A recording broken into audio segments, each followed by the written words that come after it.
කතා දෙකක්. තුන්වෙනි ගුණය තමයි මේ බලන්න.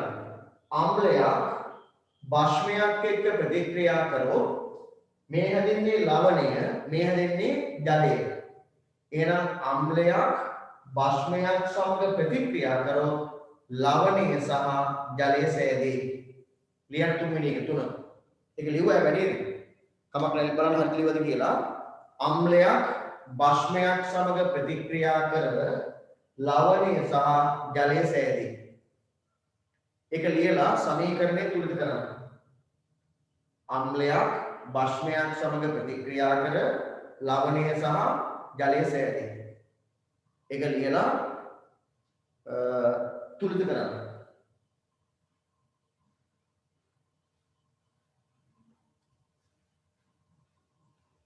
සර් සර් මේ ඕකේ ඔය භෞතික ගුණ දානනේ සර් S කියලා S ඩබල් A S දානනේ සර් S කියලා කියන්නේ ඝනයක් කියන එක. S කියලා අපි ගන්නේ ඝනයක් කියන එක. මෙතන ටික පිළිගන්න. ජලීය ද්‍රාවණයක් හදලා ප්‍රතික්‍රියාව පාවිච්චි කරන්නේ. ඒකින්ද තමයි AQ කියලා දාලා තියෙන්නේ. මෙතන හයිඩ්‍රෝක්ලෝරික් කොහොමත් අම්ලය හදලා තියෙන්නේ ජලය දිය කරන ජලීයයි. සාමාන්‍ය සෝඩියම් හයිඩ්‍රොක්සයිඩ් අපිට හම් වෙන්නේ කැට වශයෙන්. නමුත් මේ ප්‍රතික්‍රියාවට අපි ගන්නේ ජලය දිය කරන ජලීය AQ. හරි? හරිද? සෝඩියම් ක්ලෝරයිඩ් ලවණයක්. එතකොට කොහොමද ජලීයයි පිට වෙන්නේ හැදෙන්නේ ජලයේ ලික්විඩ් නේ ද්‍රවයක් නේ L. හරි? හරි නේද? ඊට අමතරව අහන්න මෙන්න මම ගුණ තුනක් කිව්වනේ. සක්‍රියතාවයේ වැඩි ලෝහයක් එක්ක අම්ලයක් ප්‍රතික්‍රියා කරොත් ලෝහ ලවණය හදන ගමන් හයිඩ්‍රජන් පිට වෙනවා. පළවෙනි එක. කාබනේටයක් හෝ බයිකාබනේටයක් එක්කලා අම්ලයක් ප්‍රතික්‍රියා කරොත් අනිවාර්යෙන් පිට වෙනවා මොන වායුවද? Carbon dioxide වායුව. ඒක අම්ලික ගුණයක්. අම්ලයක් භස්මයක් එක්ක ප්‍රතික්‍රියා කරොත් ලවණයයි ජලයයි හදනවා. අන්න අම්ලයක තව ගුණයක්. ඊට අමතරව අපි දන්න එකක් තමයි අම්ලයකට නිල් පාට ලිට්මස් කැබැල්ලක් දැම්මොත් රතු පාට ලිට්මස් කැබැල්ලක් වඩපත් වෙනවා. ඒ කියන්නේ කෙටියෙන් කිව්වොත් නිල් ලිට්මස් රතු පාටට හරවන ගුණයක් අම්ලවල තියෙනවා. ඊට අමතරව අම්ලයක් වැටුනොත් එම අපේ අතට හරි කඩදාසියකට හරි ලී කෑල්ලකට හරි ඒක දිය වෙනවා. අපි කියනවා විකාදනය වෙනවා. විකාදනය වෙනවා. කඩදාසි කෑල්ල හෝ අතේ තියෙන හැම හෝ ලී කෑල්ලක් හෝ දිය වෙනවා. විකාදනය වෙනවා. ඒ නිසා අපි කියනවා අම්ලයකට තියෙන තව ගුණයක් තමයි විකාදක ගුණයක් තියෙනවා. ඊට අමතරව සාමාන්‍ය විද්‍යාගාරයේ තියෙන අම්ල වලට හැර වෙනත් සාමාන්‍ය ආම්ලික දේවල් වල ලාක්ෂණික ඇඹුල් රසයක් තියෙනවා. ඔන්න ඔය සියල්ල අපි හඳුන්වන්නේ අම්ලවල ගුණ.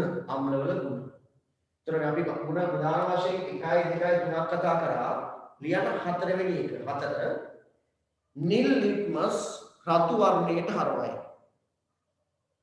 නිල් ලිට්මස් රතු වර්ණයට හරවයි. නිල් පාට ලිට්මස් කෑල්ලක් දැම්මොත් අම්ලයකට රතු පාට වෙනවා. ඒක අම්ලික ගුණයක්. නිල් ලිට්මස් රතු පැහැයට හරවයි.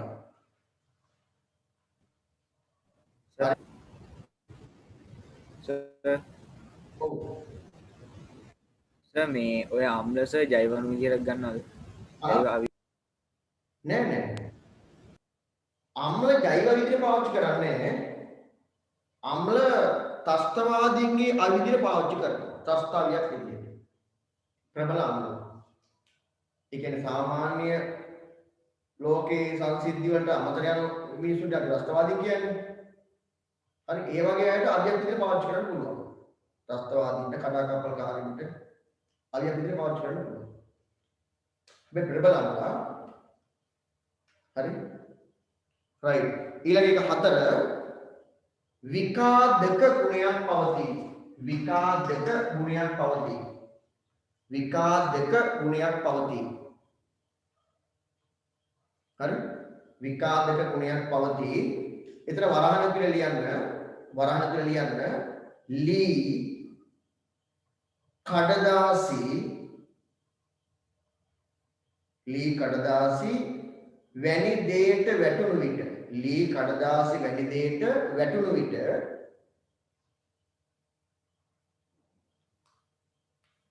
විකාදනය වේ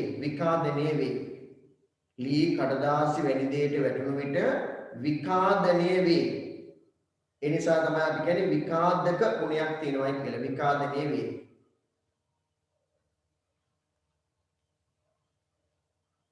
හරි ඔන්න ඔය ටික ඇති ඔය තියෙන්නේ අම්ලවල ගුණ දැන් අපි බලමු අම්ල වලින් අපට ලැබෙන ප්‍රයෝජන මොනවද කියලා ලියන මාතෘකාව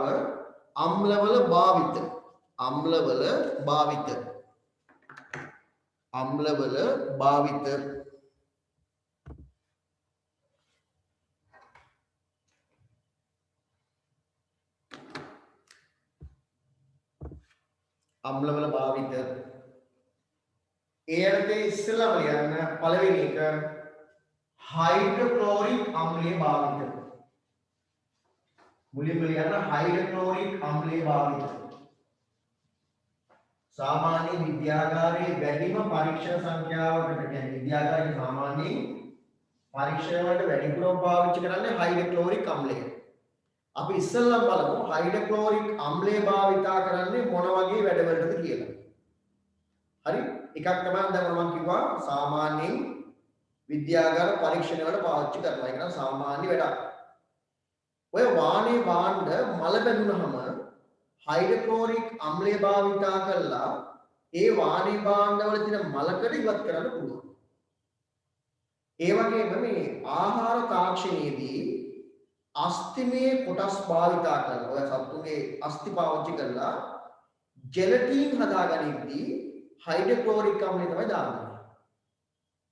හරි? ඊට අමතරව ඔයාලා අහලා ඇති රන් රිදි ඔය රත්තරන් වගේ ලෝහ, ප්ලැටිනම් වගේ ලෝහ सामान्य अम्ले के दिए वेන්නේ නැහැ. සාමාන්‍යයෙන් පාවිච්චි කරන හයිඩ්‍රොක්ලෝරික් සල්ෆියුරික් වගේ අම්ල වල දිය වෙන්නේ නැහැ. ඒ වෙනුවට අපි හදනවා නයිට්‍රික් අම්ලයයි හයිඩ්‍රොක්ලෝරික් අම්ලයයි 1:3 අනුපාතයෙන්. ඒ කියන්නේ නයිට්‍රික් අම්ල එකක් එක්කලා එක පරිමාවක් එක්කලා හයිඩ්‍රොක්ලෝරික් කොටස් 3ක් මිශ්‍ර කරලා හදනවා අම්ලයක්. ඒ අම්ලයට කියනවා රාජ අම්ලය කියලා. අහලා තියෙනවා. රාජ අම්ලය. මෙන්න මේ රාජ අම්ලය තුල රත්තරන්, ප්ලැටිනම් වගේ ඒවා දී වෙනවා. හරි? එතකොට මේ රාජ අම්ලය හදන්න භාවිතා කරනවා මොන අම්ලයේද? හයිඩ්‍රොක්ලෝරික් අම්ලය. හරි? වාහනේ භාණ්ඩ වල මල ඉවත් කරන්න, අස්තිමේ කොටස් වලින් ජෙලටින් හදාගන්න රාජාම්ල නිෂ්පාදනය කරන්න ඊට අමතරව ඔය ලුණු නිෂ්පාදනයේදී සාමාන්‍ය ලුණු සංශුද්ධ ලුණු බවට පත් කරන්න හයිඩ්‍රොක්ලෝරික් භාවිතා කරනවා. ඊට අමතරව රෙදි සහ නූල් වගේ දේවල් ඒවයේ තියෙන වර්ණය අයින් කරලා විරංජනය කරන්න, අවර්ණ කරන්න භාවිතා කරන්නේ ක්ලෝරින්. ඒ ක්ලෝරින් නිෂ්පාදනය කරගන්නේ හයිඩ්‍රොක්ලෝරික් ලවණ. හරි රෙදි හා නූල් විරංජනයට අවශ්‍ය ක්ලෝරින් වායුව හදාගන්න හයිඩ්‍රොක්ලෝරික් භාවිතා කරනවා. දැන් වල පේනවනේ වාහනේ භාණ්ඩ වල මලකඩ ඉවත් කරන්න, ජෙලටින් හදාගන්න, රාජ අම්ලය හදන්න, ලුණු සංශුද්ධ කරන්න, ක්ලෝරින් වායුව නිෂ්පාදනය කරගන්න පාවිච්චි කරන්නේ හයිඩ්‍රොක්ලෝරික් අම්ලය. හරි ලියන්න හයිඩ්‍රොක්ලෝරික් අම්ලයේ භාවිත. හරි තරදා ලියන්න වාහනේ භාණ්ඩවල මලකඩ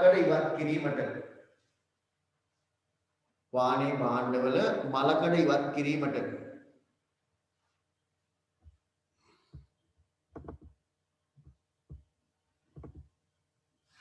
වාහනේ භාණ්ඩවල මලකඩ ඉවත් කිරීමට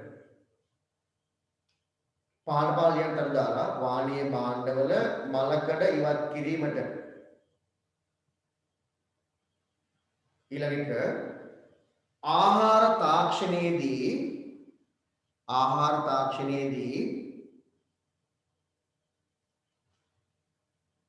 අස්තිමේ කොටස් වලින්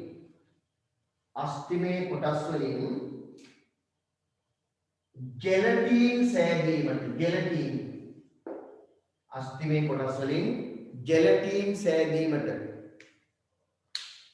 ජෙලටින් සෑදීමට ආහාර තාක්ෂණයේදී අස්තිමේ කොටස් වලින් ජෙලටින් සෑදීමට හරි ඊළඟට අස්ති කිව්වම මොන අස්තිද සර්? මොන අස්තිද? අපුගේ අස්ති හරක්කෙම ලංකාවේ ගන්නවා හරක් මස් ගන්නවා ඊට පස්සේ උගේ සත්තුගේ අස්ති පාවිච්චි කරලා ඒ අස්ති දිය කරලා ජෙලටින් හදනවා. ඒ හදන්න පාවිච්චි කරනවා හයිඩ්‍රොක්ලෝරික් අම්ලය. සත්තුගේ අස්ති උගේ මස් ටික අරගෙන අස්ති වලින් ජෙලටින් හදනවා. හරි ඊළඟට රාජ අම්ලයේ සෑදීමට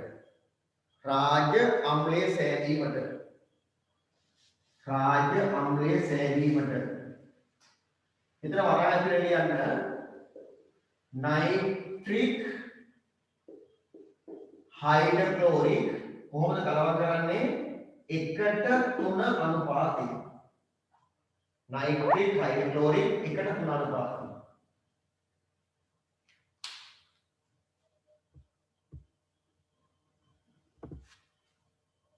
නයිට්‍රික් හයිඩ්‍රොක්ලෝරික් 1:3 අනුපාතයෙන් තමයි මිශ්‍ර කරලා රාජ අම්ලය හදන්නේ. ඒත් මතක තියාගන්න රාජ අම්ලය පාවිච්චි කරනවා රත්රන් ප්ලැටිනම් වැනි ලෝහ දිය කරන්න. රත්රන් ප්ලැටිනම් වගේ ලෝහ දිය කරන්න පාවිච්චි කරන්නේ රාජ අම්ලය. හරි. ඊළඟට සාමාන්‍ය ලුණු සංශුද්ධ කිරීමට පිරිසුදු කරගන්න. සාමාන්‍ය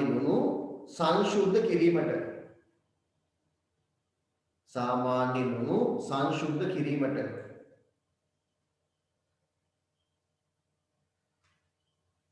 හරි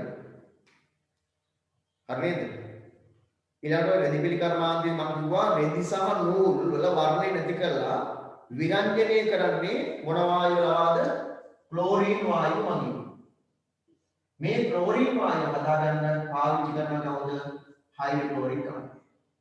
ඊළඟට රෙදි හා නූල් විරංජනයේට ඒ කියන්නේ වර්ණය නැති කරගන්න.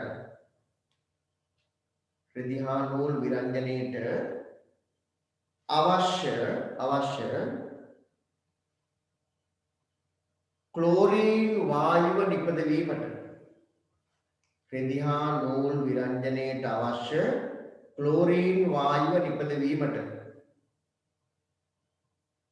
ක්ලෝරින් වායුව නිපදවීමට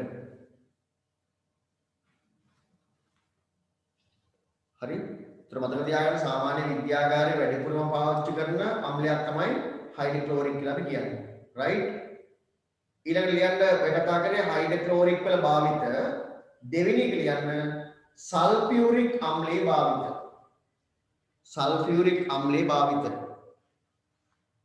සල්ෆියුරික් අම්ලයේ භාවිත සල්ෆියුරික් අම්ලයේ පාවිච්චි කරන්නේ මොන වගේ වැඩවලද සල්ෆියුරික් අම්ලයේ භාවිත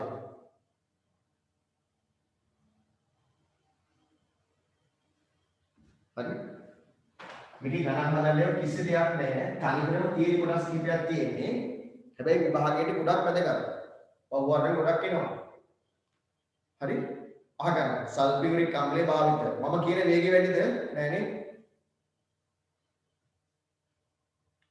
මං කියන වේගය වැඩි නෑ නේද නෑ මේ බලන්න පළවෙනි කාරණේ තමයි දැන් අපි රටේ හැමතැනම අර්බුදයක් වෙලා තියෙනවනේ පොහොර නේ ඔය පොහොර වර්ග නිෂ්පාදනය කරන්න රසායනික පොහොර නිෂ්පාදනය කරන්න සල්ෆියුරික් අම්ලය භාවිත කරනවා දැන් උදාහරණයක් විදිහට ඇමෝනියම් සල්ෆේට් අඩංගු පොහොර ඇමෝනියම් සල්ෆේට් කියන පොහොර හදන්න ඒ වගේම super phosphate, triple super phosphate, triple super phosphate කියන පොහොර හදන්න. හරි? භාවිතා කරන ප්‍රධානම අම්ලයක් තමයි සල්ෆියුරික් අම්ලය. හරි? පොදුවේ අපිට කියන්න පුළුවන් පොහොර නිෂ්පාදනය කරන්න භාවිතා කරනවා. ඒ වගේම ඔයාලා දන්නවා මේ සාමාන්‍ය ව්‍යවහාරයේ කියන්නේ වාහන බැටරි කියලා, කාර් බැටරි කියලා. නේද? ඒ වගේ නියම නම ඊයම් සංචායක කෝෂයෙන්. නේද? ඊයම් සංචායක කෝෂය. එහෙම නැත්නම් මේවට අපි කියනවා lead අම්ල accumulator කියලා නේද? ඔය වාහනවල තියෙන බැටරි තියෙන දරුවනේ මේ වගේ. එනවා බැටරි එක නැද්ද? වෝල්ට් වල බැටරි ඔන්න මොකක්ද එකක් තියෙනවා. මෙතන මොහොතේ හයක් තියෙනවා. ධනාත්මක ඍණාත්මක තියෙනවා නෙමෙයි. මෙන්න මේකට දානවා විද්‍යුත් විච්ඡේදනය කිරීමට. ඒ කියන්නේ මේක විදුලි ධාරාව ගමන් කිරීම සඳහා අම්ලයක් දානවා. ඒකට අපි කියනවා විද්‍යුත් විච්ඡේදය කියලා. උදේ විද්‍යුත් විච්ඡේදය විදියට දාන්නේ සල්ෆියුරික් අම්ලය. මේකට දාන විද්‍යුත් විච්ඡේදය ලෙස දාන්නේ සල්ෆියුරික් අම්ලය. ඒ නිසා සමහර අය මේකට කියනවා සල්ෆියුරික් වලට කියනවා බැටරි ඇසිඩ් කියලා කියනවා. අහලා ඇති. බැටරි ඇසිඩ් කියලා කියනවා. හරි? ඒක පොහොර වර්ග නිෂ්පාදනය කරන්න දාන්නේ සල්ෆියුරික් අම්ලය. ඊළඟට වාහනවල තියෙන ඊයම් සංචායක කෝෂවල විද්‍යුත් විච්ඡේදය ද්‍රව්‍යයෙන් බැටරියට දාන්නේ සල්ෆියුරික් අම්ලය. ඒ වගේම ප්ලාස්ටික් භාණ්ඩ හදන්න, සායන් වර්ග නිෂ්පාදනය කරන්න, පාවිච්චි කරන්න. ඔය දැන් උදාහරණයක් තමයි දාගත්තම මේ ප්‍රතිශෝධන කුඩු හදන්න. අපි ඒකේ ශාලක කියලා කියන්නේ. ප්‍රතිශෝධන කුඩු කියන්නේ ශාලකනේ. ඒවා නිෂ්පාදනය කරන්න සල්ෆියුරික් අම්ලය භාවිත කරනවා. ඒ වගේම මේ සල්ෆියුරික් වලට පුළුවන් ජල වාෂ්ප උරාගෙන යම් ද්‍රව්‍යයක් විජලනය කරන්න. අපි ඒකට කියනවා විජලකාරකයක්. එතන සල්ෆියුරික් වායු වර්ග වියලා ගැනීමේදී විජලකාරකයක් විදිහට භාවිත කරනවා. හරි? ඊට අමතරව ඔය පෙට්‍රෝලියම් නිෂ්පාදන පිරිපහදු කරන්න භාවිත කරනවා. ඒ වගේ වැඩිම කර්මාන්තවලදී වැඩිපුර පාවිච්චි කරන අම්ලය තමයි සල්ෆියුරික් අම්ලය. හරි? ලියන්න සල්ෆියුරික් අම්ලයේ භාවිත ලියන්න පහළ තනදා ලියන්න පොහොර වර්ග නිපදවීමට.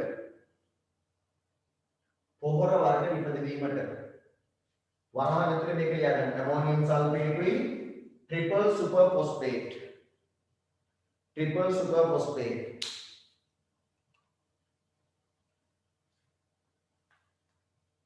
හරි පොහොර වර්ග නිපදවීම යද්දී ලියන්න ammonium sulphate triple super phosphate.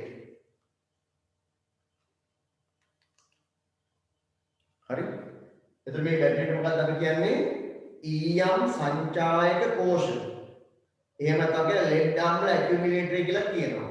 මෙන්න මේකේ විද්‍යුත් විච්ඡේදි විදියට දාන්නේ මොන අම්ලයේද? සල්ෆියුරික්. ලියන ඊළඟ එක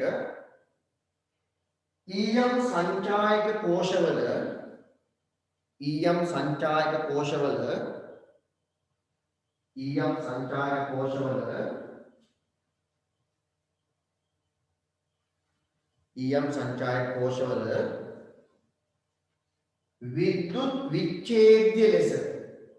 විද්‍යුත් විච්ඡේද්‍ය ලෙස ඊයම් සංචායක කෝෂවල විද්‍යුත් විච්ඡේද්‍ය ලෙස හරි ඊළඟ එක තුන්වෙනි එක හරි ඊයම් සංචායක කෝෂවල විද්‍යුත් විච්ඡේද්‍ය ලෙස හරි ඊළඟ එක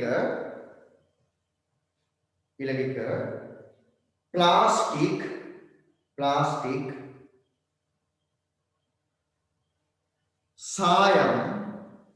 සායම් ඊළඟ බල ලියන්න ශාලක ප්‍රතිශෝධන කුඩු වර්ග ශාලක. හරි ප්ලාස්ටික් සායම් ශාලක නිපදවා ගැනීමට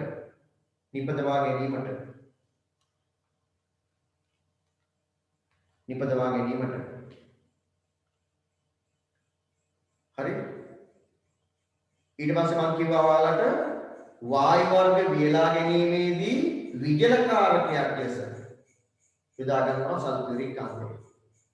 ඊළඟ ලියන්න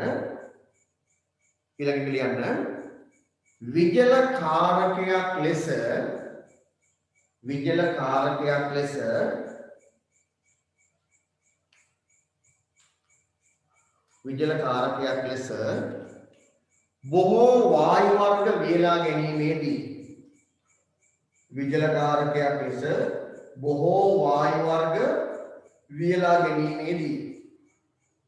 බොහෝ වායු වර්ග වියලා ගැනීමේදී හරි බොහෝ වායු වර්ග වියලා ගැනීමේදී right ඊළඟට පෙට්‍රෝලියම් නිෂ්පාදන පිරිපහදු කිරීමේදී නැත්නම් පිරිපහදු කිරීමට පෙට්‍රෝලියම් නිෂ්පාදන පිරිපහදු කිරීමට ඒ පෙට්‍රෝලියම් ආශ්‍රිත නිෂ්පාදන අරගෙන ඒවා පිරිපහදු කරන්න සල්ෆියුරික් අම්ලය භාවිතා කරනවා. හරි? ඔය සාමාන්‍ය මෙහෙමයි. යම් රටක් කාර්මීකරණය වුණාද කියන එක මනින මිනුමක් තමයි ඒ රට වසරක් තුල කොච්චර සල්ෆියුරික් අම්ල ප්‍රමාණයක් නිෂ්පාදනය කරනවද කියන එක. හරි? ඒ කියන්නේ කාර්මීකරණය වුණු බව මනින එක මිනුමක්. හරි? යම් රටක් කාර්මීකරණය වුණාද කියන එක හොයන්න පාවිච්චි කරන එකේ මිනුමක් තමයි මේ ඒ රට වාර්ෂිකව සල්ෆියුරික් අම්ලය කොච්චර හදනවද කියන එක. අපේ රට කොච්චර කාර්මීකරණය වෙලාද කියනවා නම් අපේ රට වාර්ෂිකව හදන සල්ෆියුරික් අම්ල පරිමාව කොච්චරද? හරි? ඉතින් අපි හිතා ගන්න අපි කොච්චර කාර්මීකරණය වෙලාද කියලා. right? හරි. ඊළඟ ලියන්න ඔච්චරයි සල්ෆියුරික් අම්ලය. ඊළඟ ලියන්න ඇසිටික් අම්ලයේ භාවිත. අපි ඉස්සලම කතා කරේ හයිඩ්‍රොක්ලෝරික් අම්ලයේ භාවිත.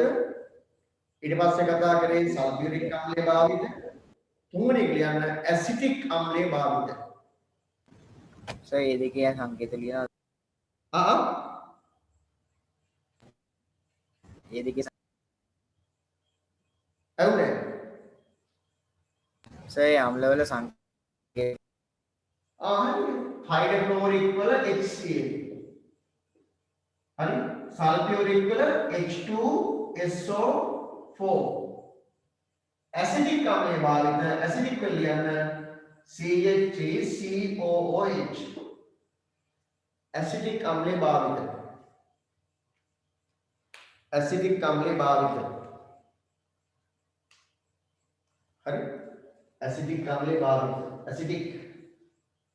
ඇසිඩික් අම්ලය හරි නේද මේ බලන්න එතකොට මේ ඇසිඩික් අම්ලයේ තියෙනවා විනාකිරි වල එහෙනම් ඇසිඩික් අම්ලය පාවිච්චි කරන මොනවද ආහාර සකස් කිරීමේදී දාච්චාරු ඔය බටු වගේ ආහාර හදනකොට දාන විනාකිරි ඒ දාන්නේ මේවා ඇසිඩික් අම්ලයේ තියෙන්නේ ආහාර රසවත් කරන පාවිච්චි කරන්න පුළුවන් ආහාර සකස් කිරීමේදී ඊට අමතරව ඔයාලා දන්නවද මේ රබර් කිරි අරගෙන ඔය කලින් සිලබස් වල නම් රබර් කියලා වෙනම පාඩමක් තිබුණා. දැන් ඔයාලට තියෙන තුන්වෙනි වාරයේ රබර් ගැන පොඩ්ඩක් කතා කරන්න. රබර් කිරි අරගෙන ඒ රබර් කිරි මිදෙන්න සලස්සලා ඒ රබර් කිරි මුදවලා ඒක රොටියක් හදලා හරි ඒක වේලලා ෂීට් රබර් හදන ක්‍රමයක් තියෙනවා. ඊට අමතරව ක්‍රේප් රබර් හදන ක්‍රමයකුත් තියෙනවා. අන්න එතනදී අර රබර් කිරි මිදීමට දාන්නේ ඇසිටික් අම්ලය. රබර් කිරි මුදවන්න දාන්නේ ඇසිටික් අම්ලය. ඊට අමතරව මේ දැන් ෆොටෝ එකක් ගන්නකොට නම් ඒක සේව් වෙන්නේ ගිහිල්ලා කෙලින්ම චිප් එකකට. ඉස්සර ෆොටෝ එකක් ගහපුවා දැනුත් ඒ මේ කැමරා තියෙනවා. සාමාන්‍ය ෆොටෝ එකක් ගහපුවා ඒක ගිහිල්ලා මේ සේව් තැම්පත් වෙන්නේ ඡායාරූප පටලයක. ෆිල්ම් රෝල් කියලා කියන්නේ ගන්න නැද්ද? කළු පාටේ පටියක් තියෙන්නේ. දෙකක් නැද්ද? දෙකකින්. එකපාර බඩිය දෙපැත්තේ ඔව් දෙපැත්තේ මෙන්න ඔන්න මෙහෙම අර කැමරාව හයි වෙන්න ඕන මොකද තියෙනවා හරි මේ බෙදෙන්නේ දෙන්න ෆොටෝ එක වදින්න ගිහින් අරස ඉරේලියට වගේ අල්ලපුවම පේයි.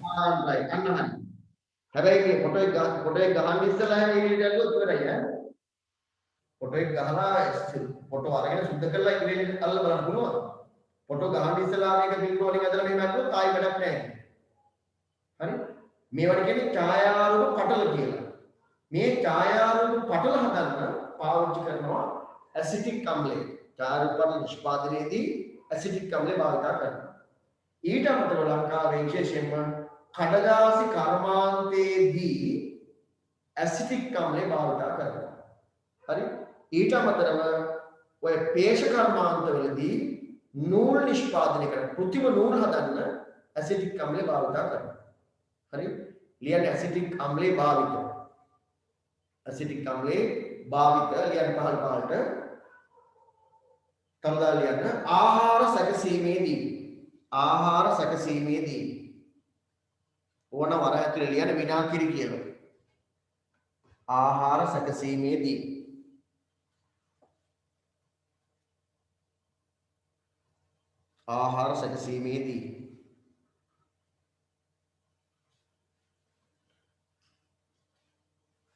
ඊළඟට රබර් කිරි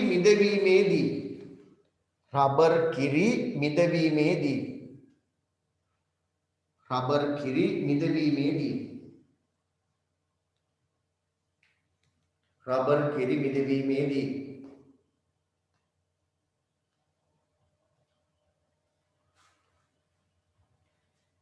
ඊළඟට ඡායාරූප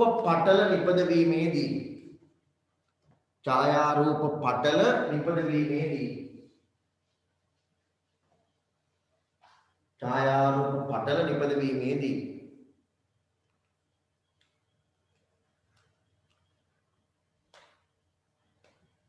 ඊළඟට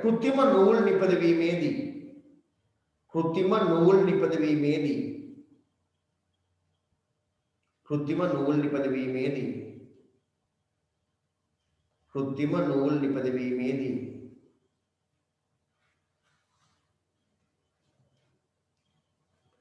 ඊළඟට ලියන්න කඩදාසි කර්මාන්තයේදී හරි මතක තියාගන්න ආයෙ මම මේ කරපු පාඩම් ආපහු මේ ඔය පන්ති වල කරන්නේ නැහැ මේ පාඩම් වලට සම්බන්ධ කරගන්න නැති පන්ති කීපයක් තියෙනවා ඒ අයට විතර මේ පාඩමයි කරන්නේ හරි ආයතන දෙකකට ආයෙම කරන්නේ නැහැ අය කරන්න වෙන්නේ නැහැ මේ අද ප්‍රශ්න සාකච්ඡා කරනවා තීරි මෙහෙම කතා කරන්න වෙන්නේ නැහැ හරි ඔයාලට උදව්වක් විදිහට බලන්න ගිය සති මම මේ අඟහරුවාදා වටිනා පාඩමක් කරා තාපදායක ප්‍රතික්‍රියාවක තාප විපර්යාසය හොයන්නේ ප්‍රැක්ටිකල් එකයි ගන්න හදන ඔක්කොම කරා. හරි සහභාගී වුණේ බෞද්ධරයා. මොකද තමයි කවුරු කියලා මම මේක වීඩියෝ එක ආපහු YouTube එකට දැම්මා. හරි ඒක ආපහු වීඩියෝ එකක් මම දැම්මා රෙකෝඩ් කළා. හරි ඒ වගේ ඒවා කට් කරන්න එපා. රයිට් මේ බලන්න. ඒතර අපි ඔන්න දැන් කතා කරලා ඉවර කරේ අම්ල පිළිබඳව. ඊළඟ රසායනික සංයුගකට අපි යනවා භස්ම ලියන මාතෘකාව භස්ම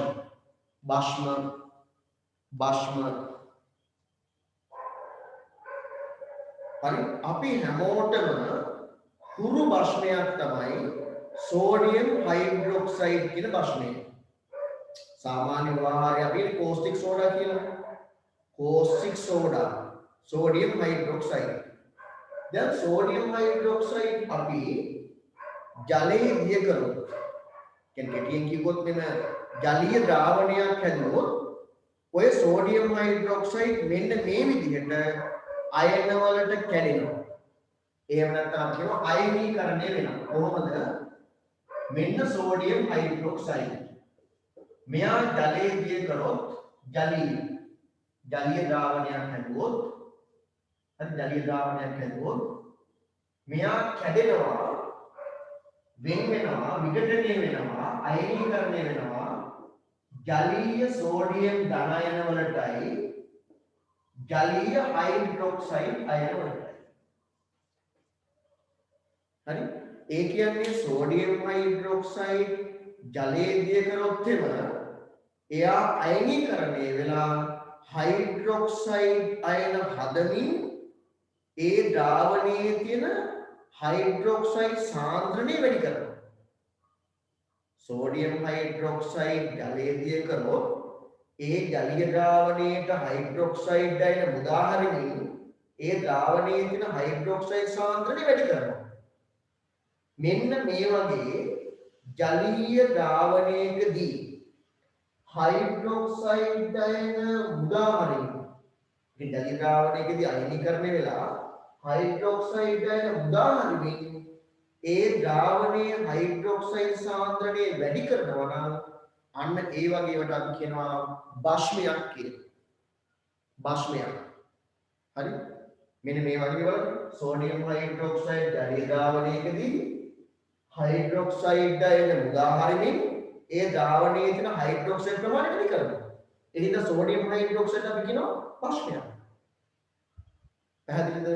ඔය බෂ්ම වලත් අර අම්ලවල වගේම හයිඩ්‍රොක්සයිඩ් යන උදාහරණීමේ ප්‍රබලතාවය අනුව බෂ්මක් බෙදනවා වර්ග දෙකකට. එකක් තමයි ප්‍රබල බෂ්ම අනික තමයි දුබල බෂ්ම. प्रबल भस्म दुबल भस्म කියලා භස්ම දෙවාරයකට බෙදෙනවා. දැන් උදාහරණයක් විදිහට මේ බලන්න. දැන් අපි දැක්කා මේ බලන්න සෝඩියම් හයිඩ්‍රොක්සයිඩ් ජලීය ද්‍රාවණයකදී ජලීය සෝඩියම් ධන අයනයි ජලීය හයිඩ්‍රොක්සයිඩ් අයන උදාහරණ. අපි පොටෑසියම් හයිඩ්‍රොක්සයිඩ් හරියට පොටෑසියම් හයිඩ්‍රොක්සයිඩ් पोटेशियम हाइड्रोक्साइड जले दिए करो जलीय पोटेशियम धन अयन जलीय हाइड्रोक्साइड अयन उदाहरण දැන් මේ බලන්න මේ දෙන්නම බෂ්මනේ ඇයි हाइड्रोक्साइड ට උදාහරණ තියෙනවා ජලීය ද්‍රාවණයකදී हाइड्रोक्साइड උදාහරණෙමින් ද්‍රාවණයේ हाइड्रोक्साइड ප්‍රමාණය වැඩි කරනවා මෙන්න මේ දෙන්න. ඒ හින්දා මේ දෙන්න බෂ්ම දෙකක්. මේ බෂ්ම දෙක संपूर्णेම ජලීය ද්‍රාවණයකදී අයනීකරණය වෙලා හයිඩ්‍රොක්සයිඩ් එක උදාහරණයක්. ඒ නිසා අපි කියනවා මේ අය ප්‍රබල භස්ම. හැබැයි දරුවනේ ඇමෝනියම් හයිඩ්‍රොක්සයිඩ් ගත්තොත් මෙයා ජලයේ දිය කරොත් එම සම්පූර්ණයෙන්ම මෙයා විඝටනය වෙලා අයනීකරණය වෙලා हाइड्रोक्साइड ගැන උදාහරණන්නේ නේ. ජලීය ද්‍රාවණයකදී භාගිකව තමයි අයන වලට කැඩෙන්නේ. භාගික විඝටනයක් වෙන්නේ. ඒ නිසා මේක අපි හඳුන්වනවා දුබල භස්මයක් කියලා. එහෙනම් භස්ම අපිට හමු වෙනවා වර්ග දෙකක්. පූර්ණ වශයෙන්ම අයනීකරණය වෙලා හයිඩ්‍රොක්සයිඩ් ගැන උදාහරණව නම් ඒවා ප්‍රබල භස්ම. උදාහරණ තමයි සෝඩියම් හයිඩ්‍රොක්සයිඩ් पोटेशियम हाइड्रोक्साइड භාගික අයනීකරණය වෙලා හයිඩ්‍රොක්සයිඩ් වෙන උදාහරණ වන ඒවට අපි කියනවා දුබල භස්ම කියලා. එහෙනම් භස්ම වර්ග දෙකයි ප්‍රබල භස්ම හා දුබල භස්ම. හරි? ලියන්න. මාතෘකාව භස්ම ලියන්න යද්දී සෝඩියම් හයිඩ්‍රොක්සයිඩ් ජලීය ද්‍රාවණයකදී सोडियम हाइड्रोक्साइड जलीय द्रावणीयकදී පහත ආකාරයට අයනීකරණය වේ. सोडियम हाइड्रोक्साइड जलीय द्रावණයකදී පහත ආකාරයට අයනීකරණය වේ. මේක ලියන්න. सोडियम हाइड्रोक्साइड जलीय द्रावණයකදී सोडियम ධන වලටයි हाइड्रोक्साइड ऋण වලටයි විඝටනය වෙනවා. අයනීකරණය වෙනවා. පහත ආකාරයට අයනීකරණය වේ. මේ සමීකරණය ලියන්න.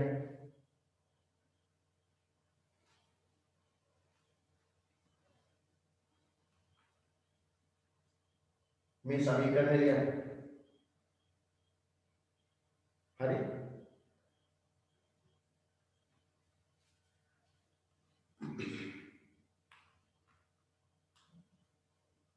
ඉවරද උත්තර කියලා?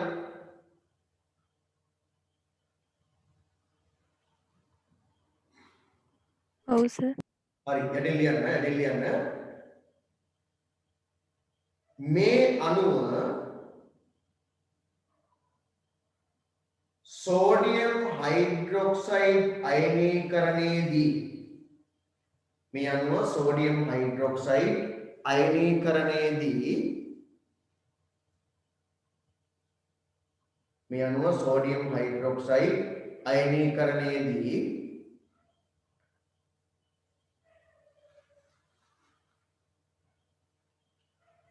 हाइड्रोक्साइड आयन में मतलब हरी OH ऋण आयन हाइड्रोक्साइड आयन मुदाहर तिबे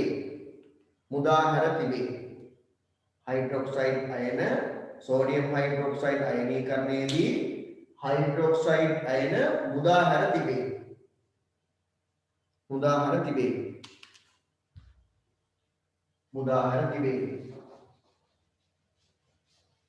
පහලින් තවදා ලියන්න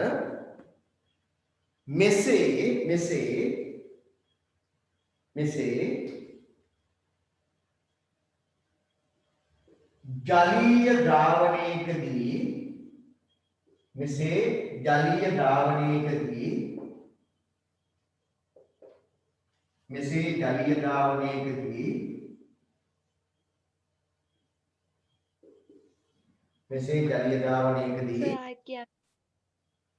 තරුවක් දාලා ලියන්න පහලින් මෙසේ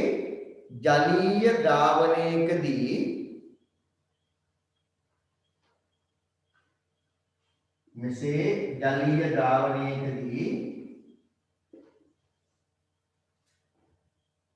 हाइड्रोक्साइड आयन सांद्रණය ඉහළ නම් වන ජලීය ද්‍රාවණයකදී हाइड्रोक्साइड आयन सांद्रණය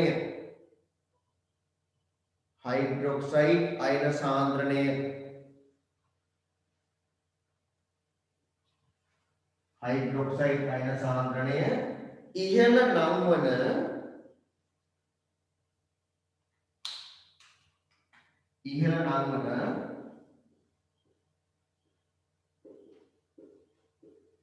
रासायनिक संयोग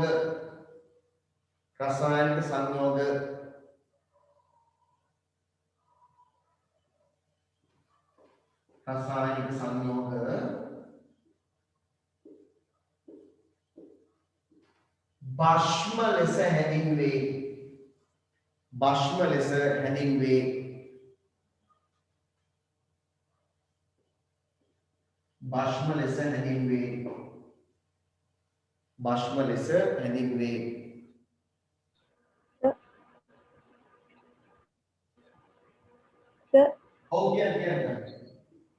සර් සෝඩියම් හයිඩ්‍රොක්සයිඩ් අයනීකරණයේදී මේ සෝඩියම් ජලීය ද්‍රාවණයක් වෙන්නේ ඒක ඝන වෙනතු මොකක්ද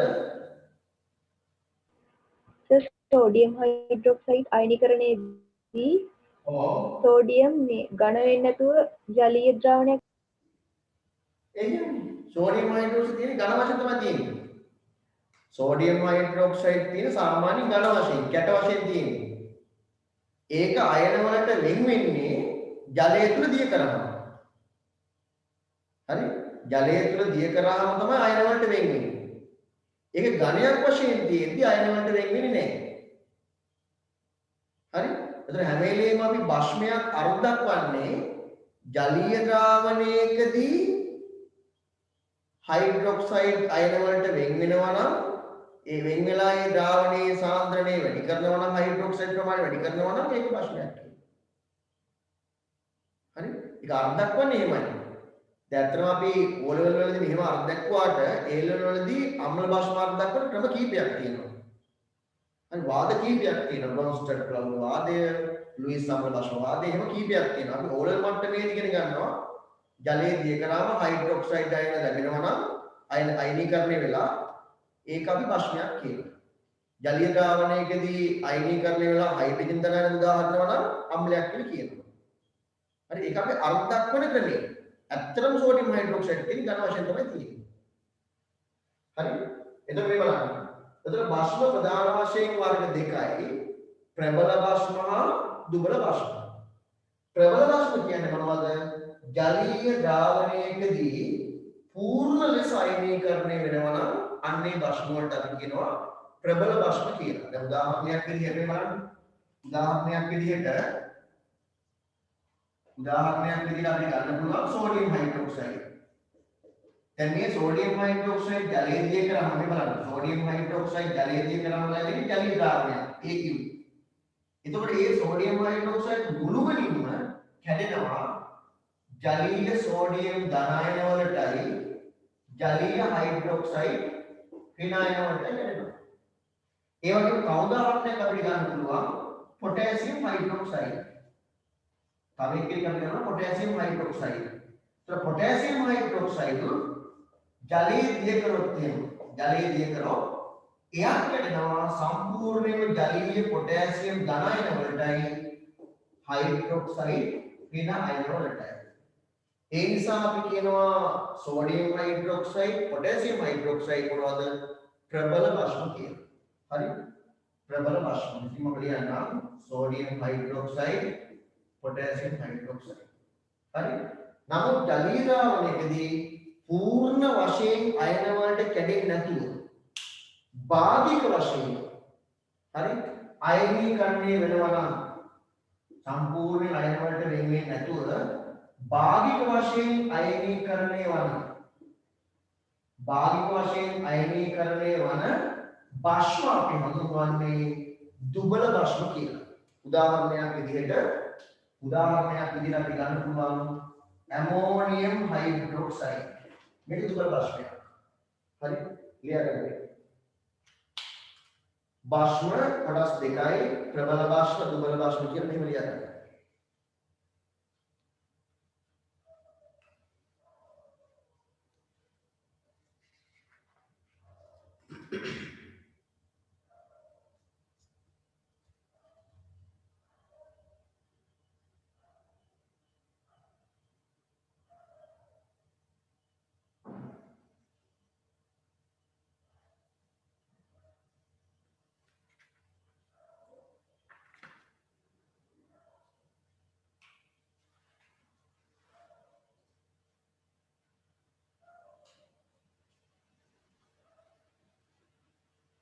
පේනව නේද?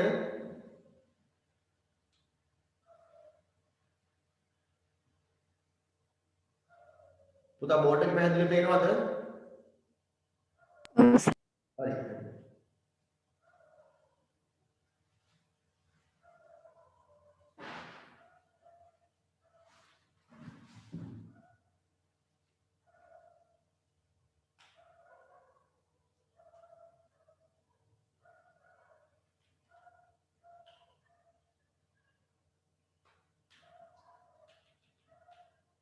ඉවරයි නම් පොඩි සංඥාවක් දෙන්න ඉවරයි කියලා.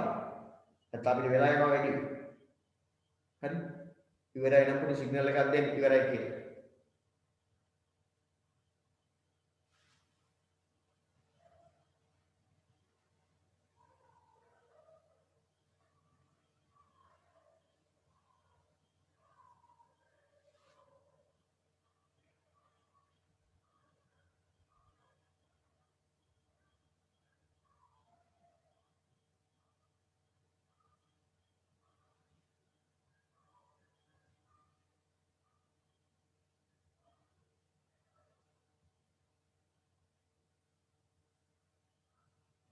right ඉවරයි නේ? නෑ සර්. right යන්න වෙනවා.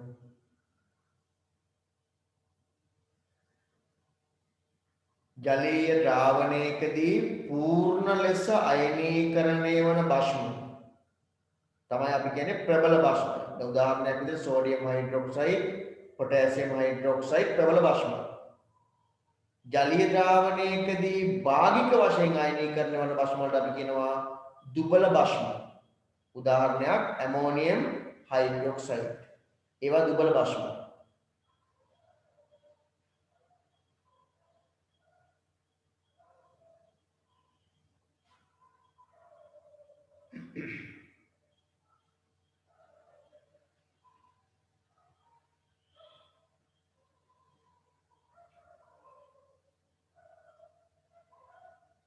ඉවරද පුතා? හරිනේ? රයිට්. දැන් සාමාන්‍ය වාට අම්ලයකේ භස්මයක වෙන් කරගන්න පුළුවන් වෙන්න ඕන. හරි?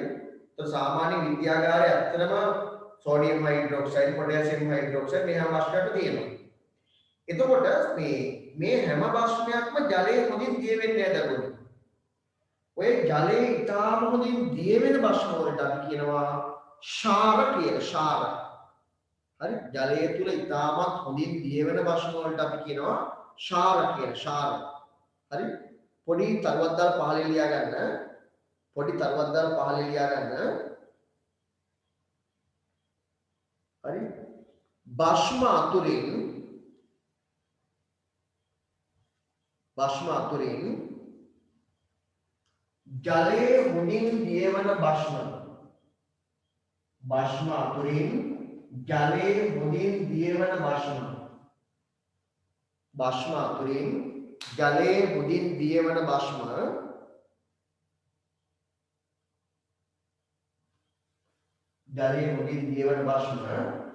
ශාර ලෙස හැඳින්වේ. ශාර ලෙස හැඳින්වේ. ඔන්න මේ පිරිමි ළමයෙකුට නමක් ශාර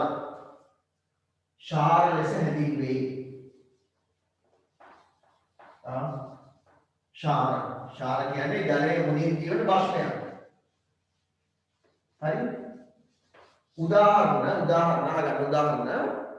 එකක් තමයි ලියාගන්න සෝඩියම් හයිඩ්‍රොක්සයිඩ්. ජලයේ හොඳින් දියවන භස්මයක් තමයි sodium hydroxide.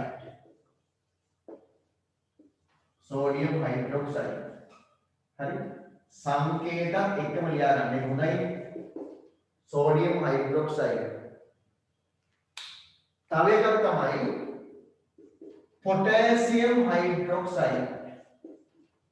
potassium hydroxide.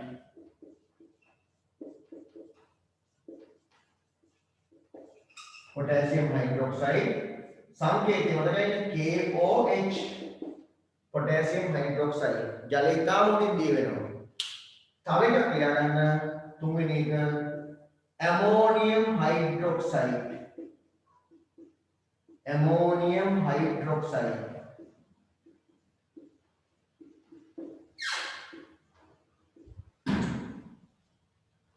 hydroxide. Kita berikan ini ammonium hydroxide. මෙන්න මේවා ජලයේ ඉතාමත් හොඳින් දිය වෙන භස්ම. ඒ හින්දා මේවා අපි හඳුන්වනවා ශාර කියලා. ශාර කියන නම භාවිත කරනවා. ශාර. උදාහරණ sodium hydroxide, potassium hydroxide, ammonium hydroxide. හරි? ලියා ගන්න.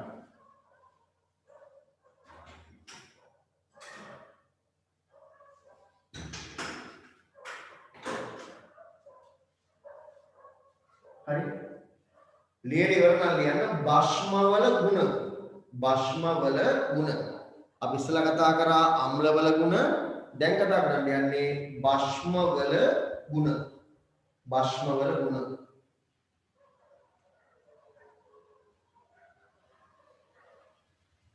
හරි? මේ ටික මකන්නද?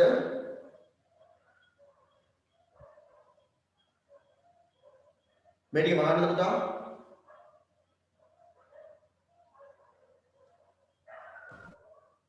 हाँ सर. හරිනේ. භස්මවල ගුණ.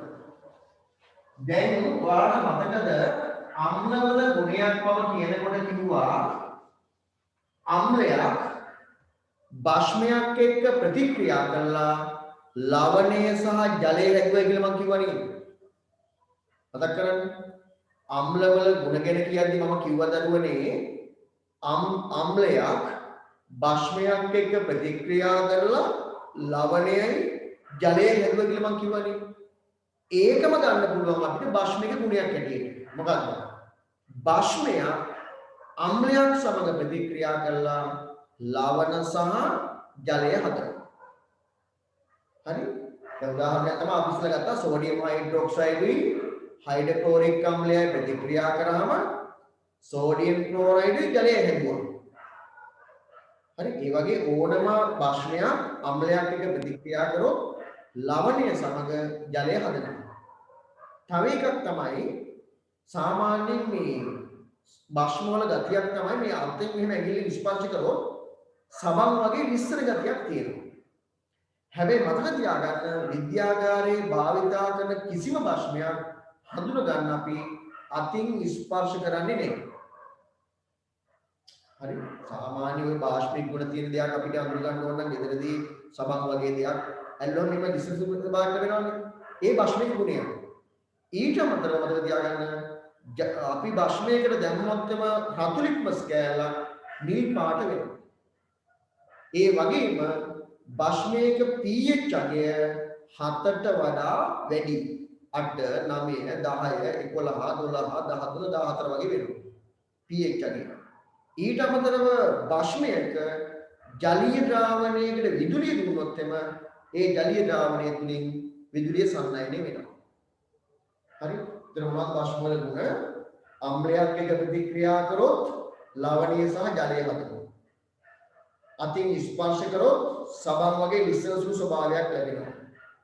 රතු ලිට්මස් නිල් පාටට හරවනවා. pH අගය 7ට වඩා වැඩි.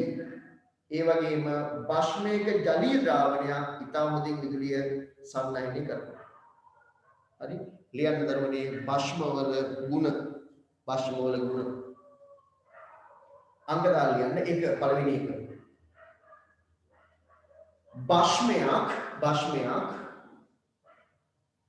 භස්මයක් අම්ලයක් සමග ප්‍රතික්‍රියා කර භස්මයක් අම්ලයක් සමග ප්‍රතික්‍රියා කර භස්මයක් අම්ලයක් සමග ප්‍රතික්‍රියා කර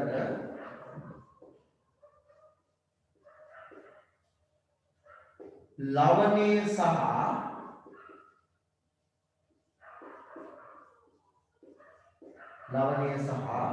ජලය සාදයි. ලවණය සහ ජලය සාදයි.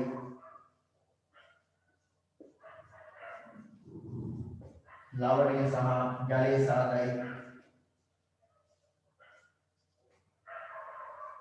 හරි? ලවණය සහ ජලය සාදයි. උදාහරණ මෙන්න භස්මය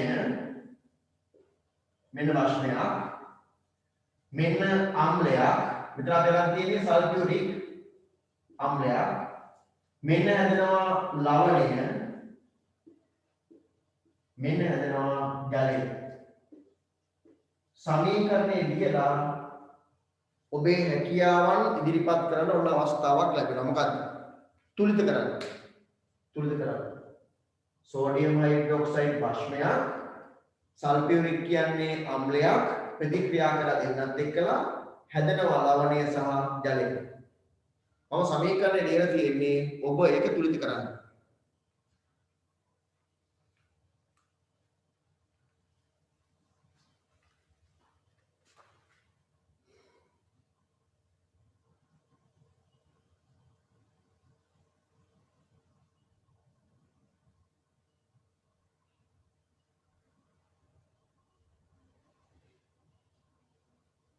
හරි?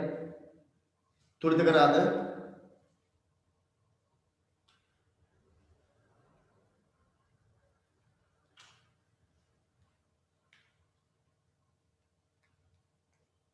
තුලිත කරාද පුතා?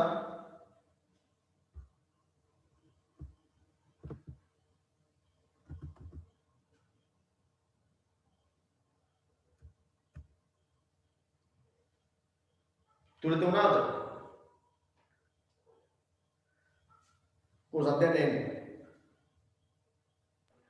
ඔව්. කොහොමද එන්නේ? මෙතන කීයක් එනවද? එන්නේ. මෙතන කීයක් එනවද? එතනට දෙකක්. දෙකක්. මෙතන දෙකක් ඇයි? මේ පැත්තේ සෝඩියම් දෙකක් තියෙනවනේ. එහෙනම් මෙතන සෝඩියම් දෙකක් දාන්න ඕන. එතන හරියද? මේ වාට මෙතන ගලේ ඉස්සරහට දෙකක් ගන්න. ඒකයි මෙතන හයිඩ්‍රජන් හතරක් එනවා නේද? එහෙනම් හයිඩ්‍රජන් හතරක් කරන්න ඉතින් ගලන දෙක හතරයි. ඔන්න දැන් සමීකරණය තුලිතයි. හරි දැන් නම් තුලිත කිරීම හොඳට පුළුවන් වෙන්න ඕනේ. හරිනේ? ඔන්න භස්මයක පළවෙනි ගුණය අපි කතා කරා අම්ලයක් එක්ක ප්‍රතික්‍රියා කළා ලවණය හා ජලය හදනවා. දෙක ලියන්න. අතින් ස්පර්ශ කළ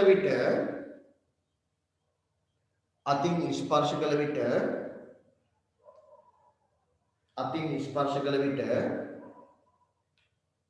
සබන් වැනි ලිස්සන සුළු ගතියක් ඇත. අතින් ස්පර්ශ කළ විට සබන් වැනි ලිස්සන ගතියක් ඇත. සබන් වැනි ලිස්සන ගතියක් ඇත. සබන් වැනි ලිස්සන ගතියක් ඇත. හරි? තුන්වෙනි එක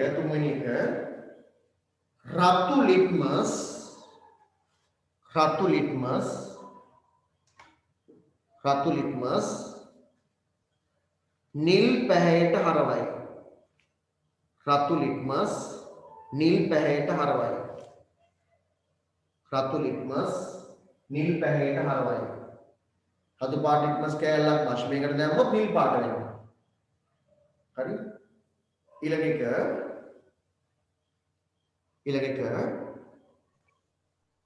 pH අගය මෙහෙම කියන්නේ නේද? pH අගය මෙහෙමනේ. pH අගය 7ට වඩා වැඩිය. pH අගය 7ට වඩා වැඩිය. pH අගය 7ට වඩා වැඩිය. pH අගය 7ට වඩා වැඩිය. ඊළඟ එක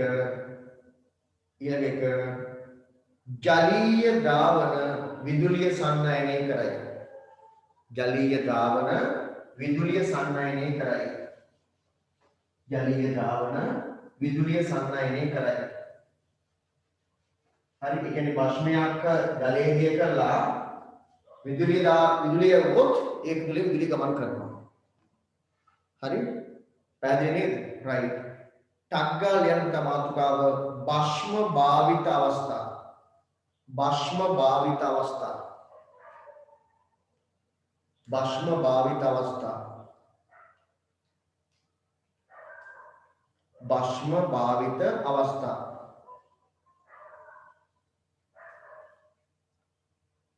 හරි? අපි ඉස්සෙල්ලාම කතා කරනවා මේ භස්ම භාවිත අවස්ථාවේදී පළවෙනි කතා කරනවා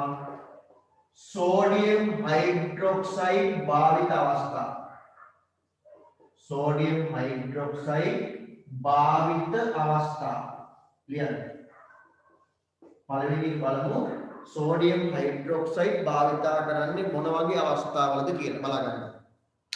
දැන් ඔයාලා හොඳටම දන්නවා සෝඩියම් හයිඩ්‍රොක්සයිඩ් කියන ප්‍රබල අම්ලයක්. එහෙනම් විද්‍යාගාර පරීක්ෂණ කටයුතුවලදී සෝඩියම් හයිඩ්‍රොක්සයිඩ් භාවිතා කරනවා ප්‍රබල භස්මයක් විදිහට. ඊට අමතරව ඔබ හොඳටම දන්න දෙයක් තියෙනවා සබන් හදන්න ගන්නේ සෝඩියම් හයිඩ්‍රොක්සයිඩ්. හරි? සබන් විතරක් නෙවෙයි සබන්, කඩදාසි, සායම් වර්ග හදන්න අනිවාර්යයෙන් පාවිච්චි කරන සෝඩියම් හයිඩ්‍රොක්සයිඩ්. ඔයිට අමතරව හයිඩ්‍රොක්ලෝරික් පාවිච්චි, සල්ෆරික් පාවිච්චි කරා වගේ පෙට්‍රෝලියම් නිෂ්පාදන පිරිපහදු කරන්නත් සෝඩියම් හයිඩ්‍රොක්සයිඩ් භාවිතා කරනවා. ඔය දැන් අපි සමහර අය කියන්නේ මේ සබන් කිව්වම ඇගේ ගාන සබන්, රෙදි සෝදන සබන්, වලන් සෝදන සබන් එහෙම කියනවා නේද? ඒ සාමාන්‍ය විවාහයෙන් කියනවනේ නේද? රෙදි සෝදන සබන් හදන්න තමයි සෝඩියම් හයිඩ්‍රොක්සයිඩ් පාවිච්චි කරන්නේ.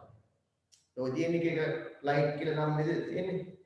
හරි ඒ රිදිසෝදන සමන් හදන්න තමයි සෝඩියම් හයිඩ්‍රොක්සයිඩ් පාවිච්චි කරන්නේ. අර අපේ ඇඟේ දාන්නේ වට සෝඩියම් හයිඩ්‍රොක්සයිඩ් දාන්නේ නෑ. හැබැයි ඉතින් රිදිසෝදන සමන් ඇඟේ ගන්න හොඳයි නේද? ප්‍රශ්නයක් නෑ. හරි. එතකොට සෝඩියම් හයිඩ්‍රොක්සයිඩ් පාවිච්චි කරනවා සමන් හදන්න. මේ රිදිසෝදන සමන් වර්ග හදන්නේ සෝඩියම් හයිඩ්‍රොක්සයිඩ් වලින්. ඊට අපිට කඩදාසි හදන්න. සායම් හදන්න. විද්‍යාගාරයේ ප්‍රබල අම්ලයක් විදිහට භාවිත කරන්න. පෙට්‍රෝලියම් නිෂ්පාදන පිරිපහදු කරන්න සෝඩියම් හයිඩ්‍රොක්සයිඩ් භාවිත කරනවා. හරි. තරු දාන්න යන පළවෙනි තරුව. පළවෙනි තරුව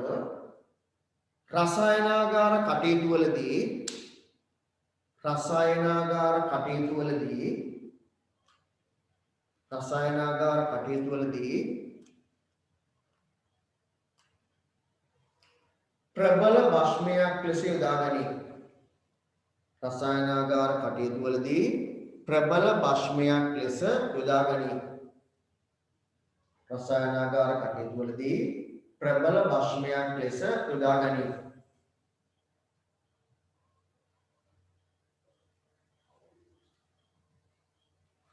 රසායනාගාර කටයුතු වලදී ප්‍රබල භස්මයක් ලෙස යොදා ගනී. හරි. ඊළඟ එක සබන් කමදාලියන් සබන් දෙවෙනි තර දාලියන් සබන් සායම් කඩදාසි සබන් සායම් කඩදාසි සබන් සායම් කඩදාසි නිපදවීමට සබන් සායම් කඩදාසි නිපදවීමට තුන්දෙනෙක් සබන් ක්‍රමාවක් කඩදාසි ක්‍රමාවක් සායම් ක්‍රමාවක් නිපදවීමට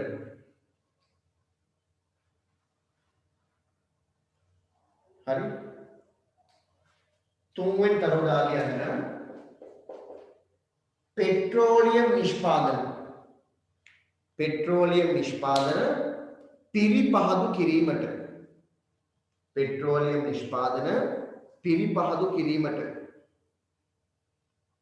පෙට්‍රෝලියම් නිෂ්පාදන පිරිපහදු කිරීමට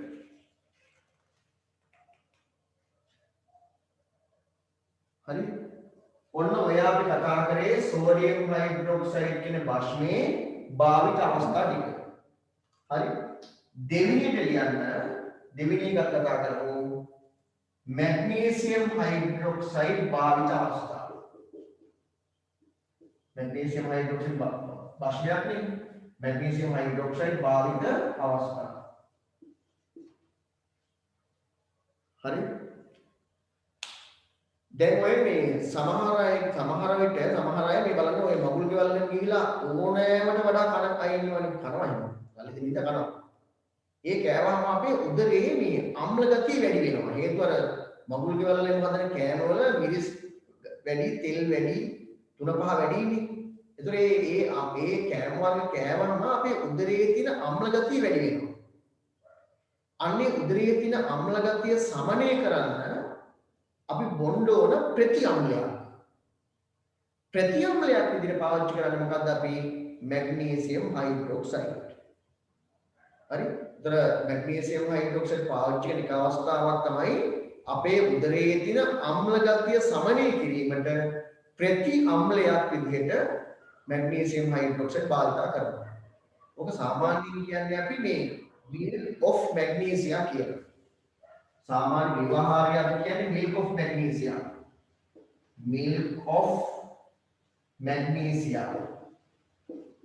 milk of magnesia is magnesium hydroxide මේ කරවල ගන්න තියෙනවා අපි උදරයේ අම්ල ගතිය වැඩි නම් milk of magnesia කිව්වම උදරයේ අම්ල ගතිය සමන වෙනවා. ඇත්තට මේක තියෙන්නේ මොනවද? magnesium hydroxide.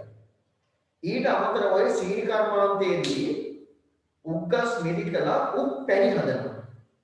ඒ උප්පැණි පිරිසිදු කරන්න එහෙම නැත්නම් සංසුද්ධ කරන්න සීනි කර්මාන්තයෙන් දාන්නේ මොනවද? Magnesium hydroxide. හරි? ඒ ඇතිනේ ලියන්නේ. මැග්නීසියම් හයිඩ්‍රොක්සයිඩ් භාවිත අවස්ථා ලියන්න එක තරදාල යන්න. උදරයේ අම්ල ගතිය සමනය කිරීමට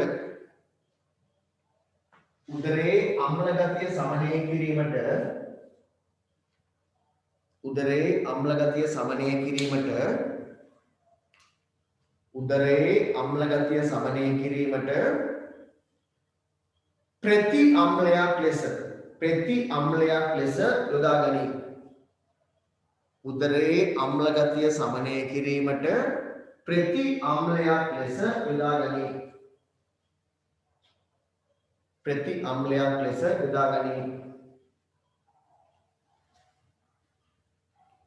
වරණතුල ලියන්න milk of magnesia. milk of magnesia. වරණතුල milk of magnesia. milk of magnesia. හරි. දෙවෙනි තරදාලිය ලියන්න. උප්පැණි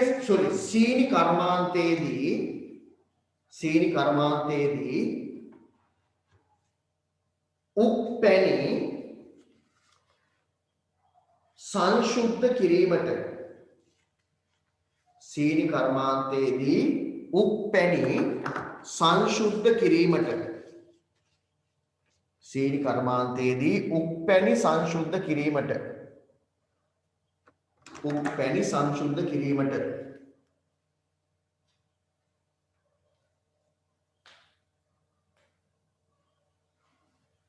උප්පැණි සංශුද්ධ කිරීමට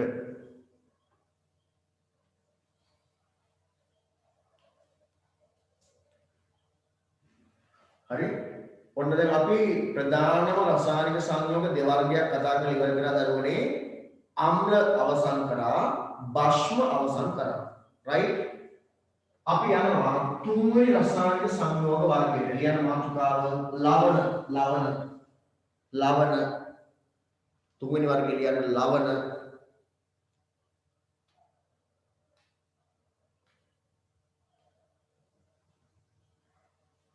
හරි ලවණ.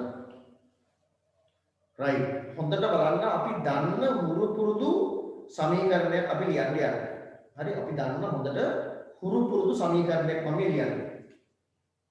මෙන්න මේ කවුද මට කියන්නේ? මේ කියන වැඩක් නෙවෙයි කියලා කතා කරනවා. Sodium hydroxide. මොකක්ද මේ සංයෝගය මොකක්ද? අම්ලයක්ද භස්මයක්ද? භස්මයක්. හරි. මේ කවුද?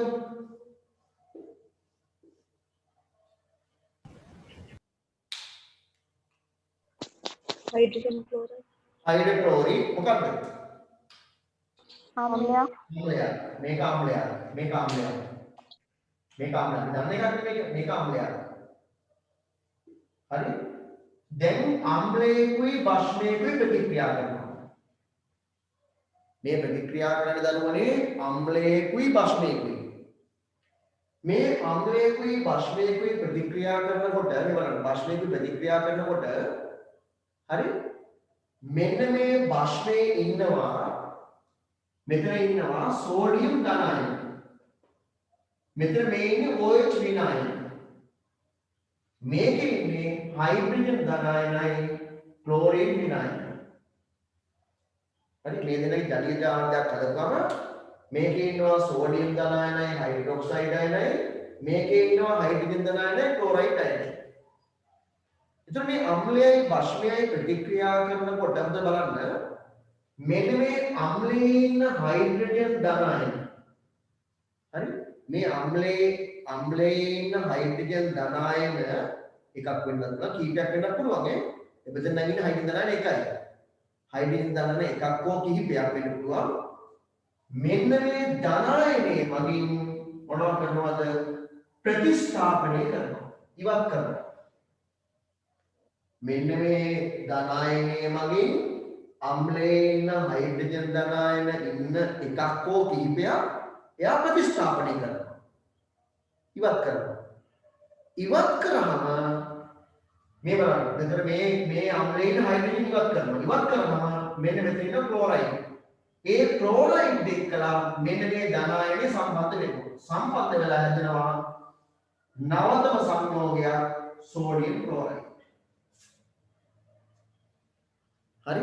එතකොට මේ sodium chloride හැදුනේ බෂ්මයේකුයි අම්ලයේකුයි ප්‍රතික්‍රියා කරනකොට අම්ලයේ ඉන්න හයිඩ්‍රජන් ධන අයන මේ බෂ්මයේ ඉන්න ධන අයනේ මගින් ප්‍රතිස්ථාපනය කිරීම හින්දා හැදුනා අලුත් සංයෝගයක් sodium chloride කියලා. මෙන්න මේ හැදෙන සංයෝගයට අපි කියනවා ලවණයක් කියලා. ලවණයක්. ඒ කියන්නේ දරුවනේ අම්ලයේකුයි බෂ්මයේකුයි ප්‍රතික්‍රියා කිරීමේදී අම්ලයේ හයිඩ්‍රජන් ධනායන එකක් හෝ කිහිපයක් මේ ධනායනයේ මගින් ප්‍රතිස්ථාපනය කිරීම නිසා හැදෙන්නා වූ රසායනික සංයෝගයට අපි කියනවා ලවණයක් කියලා. උදාහරණයක් විදිහට මේ ලැබෙන්නේ තියෙන්නේ ලුණු සෝඩියම් ක්ලෝරයිඩ් කියන ලවණ. ඊළඟට සේලයින් වල තියෙනවා ලවණ. හරි? ජීවනී පැකට් එකේ තියෙන ලවණ. හරි? එහෙනම් අපිට පැහැදිලිව පේනවා ලවණයක් හැදෙන්නේ කවුරු අතර ප්‍රතික්‍රියාවෙන්ද? කවුරු අතර ප්‍රතික්‍රියාවෙන්ද ඉක්මනින් කියන්නේ? ආම්ලයකුයි බස්මිකුයි. අම්ලය සහ බෂ්මයක් අතර ප්‍රතික්‍රියාවෙන් තමයි ලවණයක් හැදෙන්නේ. අම්ලයක් හා බෂ්මයක් අතර ප්‍රතික්‍රියාවේ ප්‍රතිඵලයක් විදිහට තමයි බෂ්මයක් හැදෙන්නේ. පැහැදිලිද? එතෙන්දි වෙන්නේ මොකක්ද? අම්ලයකුයි බෂ්මයකුයි ප්‍රතික්‍රියා කරනකොට අම්ලයේ තියෙන හයිඩ්‍රජන් ධන අයන මෙන්න මේ ධන අයනයේ මගින් කැටායනයේ මගින් ප්‍රතිස්ථාපනය කරලා එයා හදනවා මෙයත් එක්ක සම්බන්ධ අලුත් සංයෝගයක්. ඒකට කියනවා ලවණයක් කියනවා. එහෙනම් මට කියන්න ලවණය ආම්ලිකද බාෂ්මිකද උදාසීනද?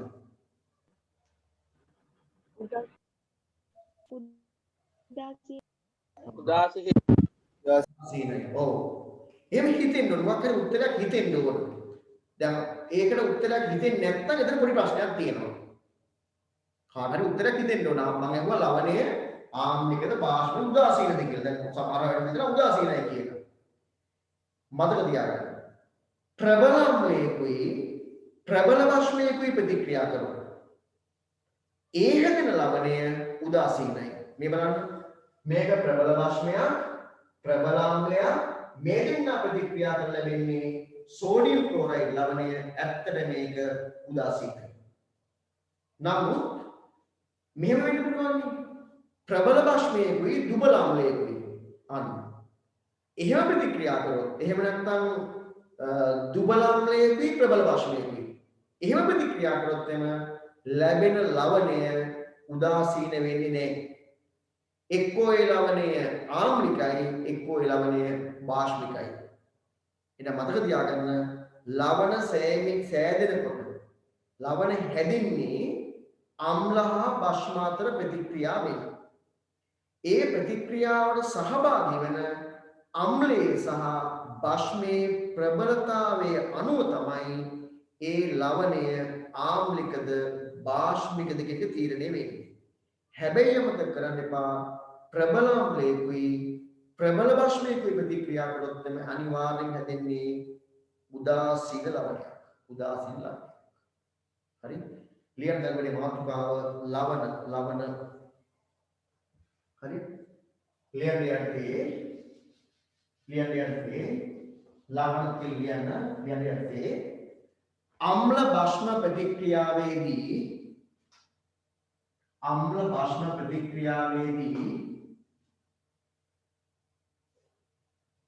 අම්ල බෂ්ම ප්‍රතික්‍රියාවේදී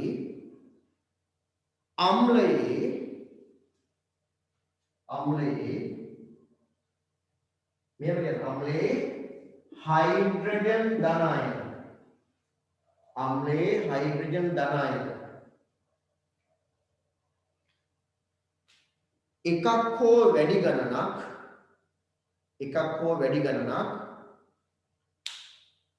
වැඩි ගණනක් හයිඩ්‍රජන් ධනායන එකක් හෝ වැඩි ගණනක්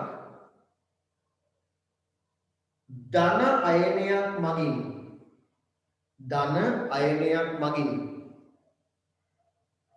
ධන අයනයක් මගින්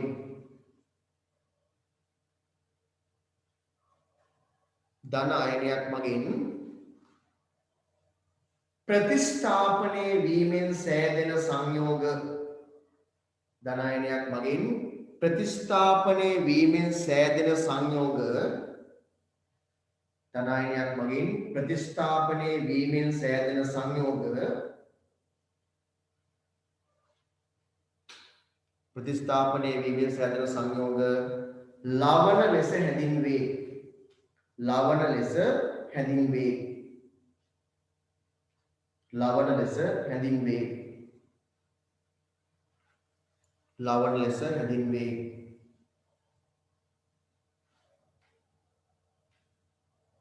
පහලින් වෙනම ලියන්න. මේ අණුව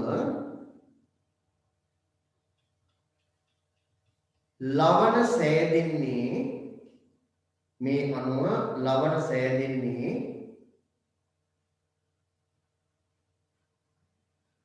අම්ල හා භස්ම අතර ප්‍රතික්‍රියාවෙනි. අම්ල හා භස්ම අතර ප්‍රතික්‍රියාවෙනි. අම්ල හා භස්ම අතර ප්‍රතික්‍රියාවෙනි.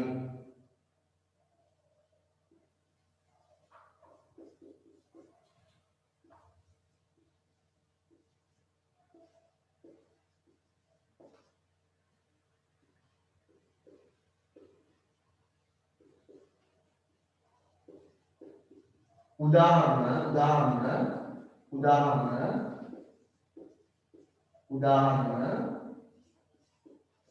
ලියන්න මෙන්න බලන්න එක. සෝඩියම් හයිඩ්‍රොක්සයිඩ් භස්මයයි හයිඩ්‍රොක්ලෝරික් අම්ලය අතර ප්‍රතික්‍රියාවෙන් හැදෙනවා මොන ලවණයේද? Sodium chloride ලවණය. හරි? මේ හැදෙන සමීකරණය ලියා ගන්න. සෝඩියම් හයිඩ්‍රොක්සයිඩ් හයිඩ්‍රොක්ලෝරික් ලැබෙනවා සෝඩියම් ක්ලෝරයිඩ් ජලය. එතන මෙන්න මේ තියෙන්නේ ලවණය. ඉරන්න. මෙන්න අපි කතා කරන එක ලවණයක් සෝඩියම් ක්ලෝරයිඩ්. Sodium chloride. හරි? දෙවෙනි උදාහරණේ ඔයාලා ලියන්න ඕන. දෙවෙනි එක ලියන්න ඕන. දෙක තව අපි ලවණයක් බලමු.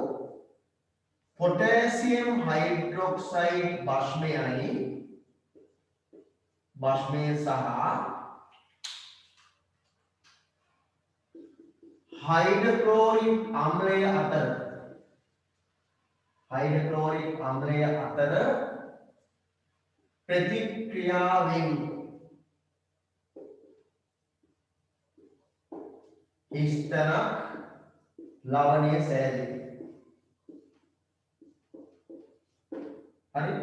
ඔයාලා සමීකරණය ලියලා ලවණය හොයන්න.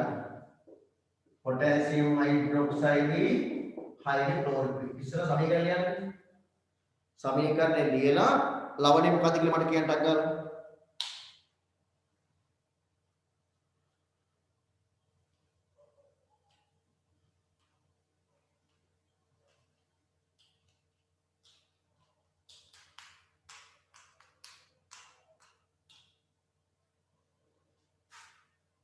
මොකක්ද ලවණය?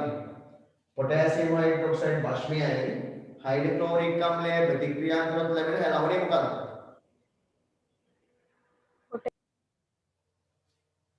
කියන්නේ पोटेशियम क्लोराइड क्लोराइड ජලය හැදෙන්නේ සමීකරණයේ තුලිතයිනේ. හරි කියන මෙතන ලියන්න ප්‍රතික්‍රියාවෙන් पोटेशियम क्लोराइड ලවණය සෑදේ. पोटेशियम क्लोराइड लवणीय सैदी. अब तव එකක් ලියමු 3 मैग्नीशियम हाइड्रोक्साइड භස්මයක් හරි मैग्नीशियम हाइड्रोक्साइड භස්මයක් ඔය වෙනස ගන්න मैग्नीशियम हाइड्रोक्साइड භස්මයක් नाइट्रिक आम्लය HNO3 नाइट्रिक आम्लය අතර ප්‍රතික්‍රියාවෙන්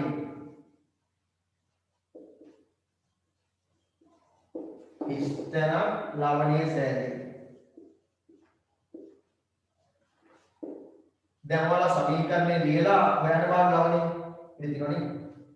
මැග්නීසියම් හයිඩ්‍රොක්සයිඩ් කියන භස්මයයි නයිට්‍රික් කියන අම්ලයයි ප්‍රතික්‍රියා කරාම ලැබෙන ලවණය හොයන්න බලන්න. හොයලා සමීකරණය තියලා තුඩු කරන්න.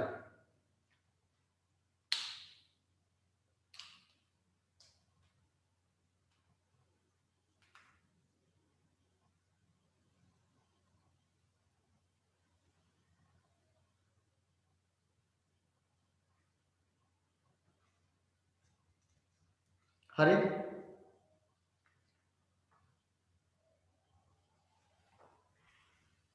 මේ ඔක්කොම ජලීයයි නේද? මේ ඔක්කොම ජලීයයි.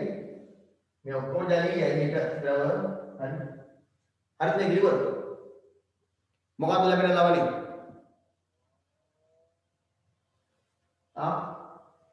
මැග්නීසියම් හයිඩ්‍රොක්සයිඩ් වේ නයිට්‍රික් අම්ලය ප්‍රතික්‍රියා කරොත් ලැබෙන ලවණි මොකක්ද? කාටවත් බැරිද? NO3 මොකද්ද?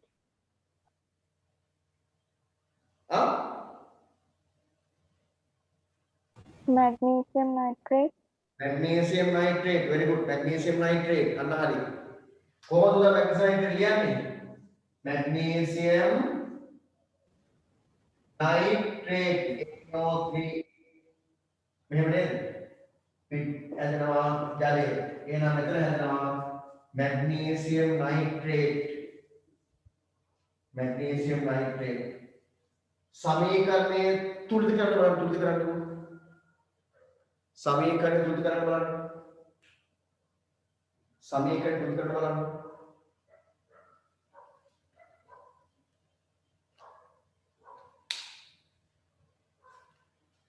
खुलवा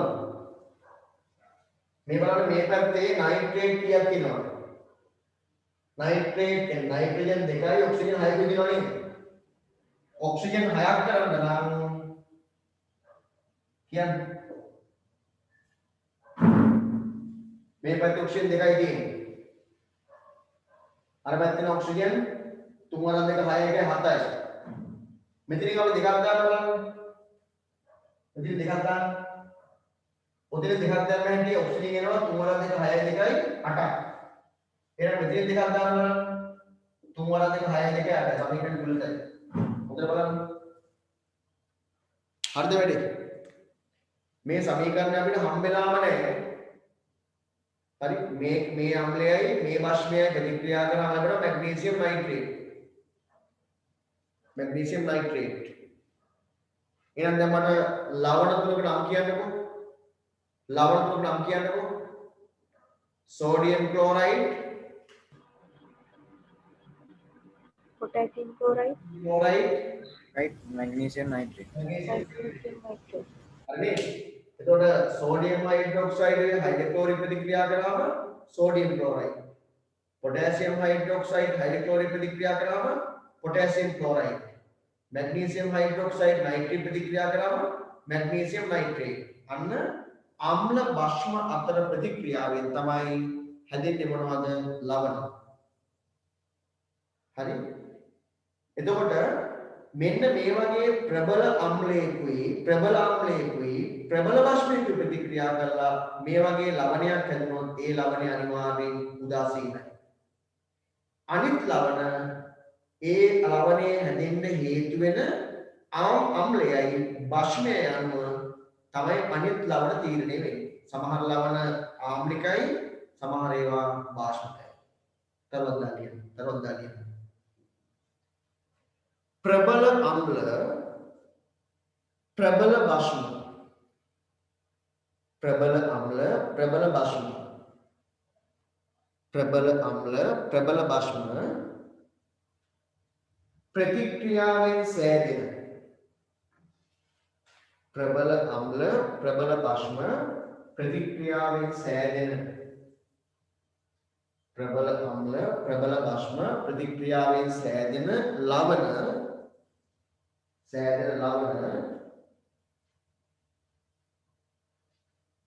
प्रबल अम्ल ප්‍රබල භෂ්ම ප්‍රතික්‍රියාවේ සෑදෙන ලවණ උදාසීනය වරහන් ලියන්න සෝඩියම් ක්ලෝරයිඩ් වරහන් ලියන්න සෝඩියම් ක්ලෝරයිඩ් වරහන් ලියන්න සෝඩියම් ක්ලෝරයිඩ් වරහන් ලියන්න සෝඩියම් ක්ලෝරයිඩ් හරි මේකත් හරි මේකත් හරි පොටෑසියම් ක්ලෝරයිඩ් මේකත් හරි පොටෑසියම් ක්ලෝරයිඩ් ඒ මේක ප්‍රබල භෂ්මයක් ප්‍රබල අම්ලයක් ලැබෙන්නේ පොටෑසියම් ක්ලෝරයිඩ් එතන මේකත් උදාසීනයි සෝඩියම් ක්ලෝරයිඩ් පොටෑසියම් ක්ලෝරයිඩ් හරි මේක ගන්න බෑ හරිනේ රයිට් පහලින් තරුවක් දාලියන්න ලවණ සෑදීමේදී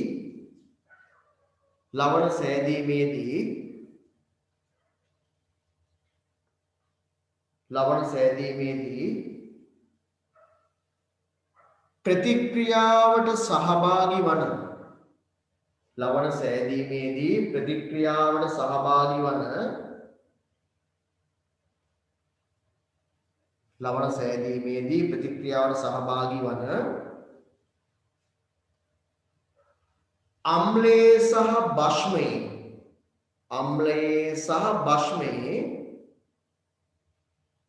අම්ලයේ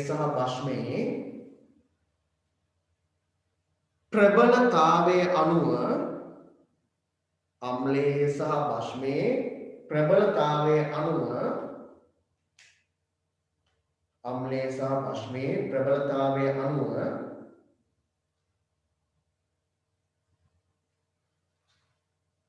ප්‍රබලතාවයේ අනුව ලවණය ආම්ලිකද භාෂ්මිකද උදාසීනද යන්න සෑදෙන ලවණය ආම්ලිකද භාෂ්මිකද උදාසීනද යන්න තීරණය වේ. ආම්ලිකද භාෂ්මිකද උදාසීනද යන්න තීරණය වේ. ආම්ලිකද භාෂ්මිකද සර් කියන්නකෝ. හරි තලියන්න ලවණ සෑදීමේදී ප්‍රතික්‍රියාවට සහභාගී වන අම්ලය හා භෂ්මයේ ප්‍රබලතාවය අනුව ලවණ සෑදීමේදී ප්‍රතික්‍රියාවට සහභාගී වන අම්ලය හා භෂ්මයේ ප්‍රබලතාවය අනුව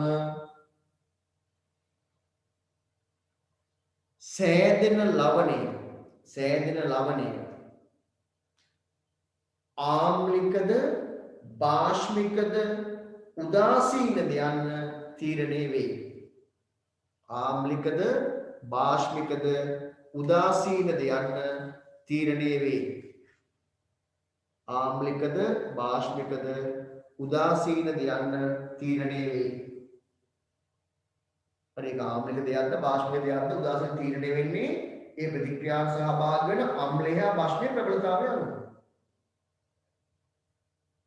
හරි ආම්ලිකද භාෂ්මිකද උදාසීනද යන්න තීරණය වේ. හරිද පුතා වැඩි ඉවරද? රයිට්. අපි ලවණ ඉවර කරලා පොඩ්ඩක් තියෙන්නේ විදිමත නෑ නේද? හා? නෑනේ? නයිකනේ. අපි ලවණ ඉවර කරනවා. ඉවරයි අම්ල ඉවරයි භාෂ්ම ඉවරයි ලවණ ඉවරයි. ඉතිරි වෙන්නේ දර්ශක ටිකයි උදාසීන කරන්නේ විතරයි. ඒක පොඩි කොටසක්. හරි? රයිට්. හොඳයි පුතා ලියන්න. ලවණවල ගුණ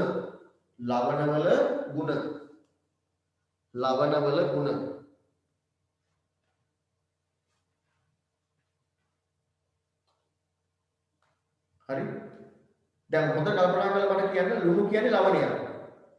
එහෙනම් ලුණු ගැන හිතලා මට කියන්න ලවණ ජලයේ දිය වෙනවද නැද්ද? දිය වෙනවා. හැබැයි බොහෝමයක් ලවණ ජලයේ දිය වෙනවා. හරි බොහෝමයක් ලවණ ජලයේ දිය වෙනවා.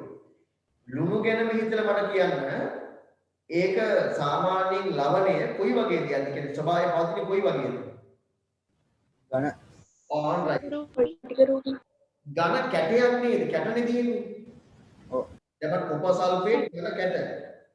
අපි ඒ වගේ වල කියනවා ඝන ස්පටික රූපී. ඝන කැට වශයෙන් තියෙන්නේ.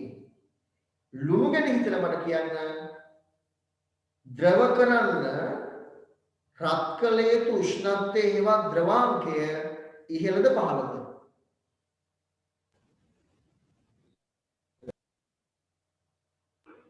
ඉහළ පුතා ද්‍රවාංකය කියලා කියන්නේ ඝනයක් ද්‍රවයක් බවට පත්වන උෂ්ණත්වය. එතකොට ලුණු ගැන හිතලා මට කියන්න ලුණු ලවණයක් නේ ලුණු ගැන හිතලා මට කියන්න ද්‍රවාංකය ඝනය ද්‍රවය කරන රත් කරන්න ඕන උෂ්ණත්වය ඉහළයිද පහළයිද?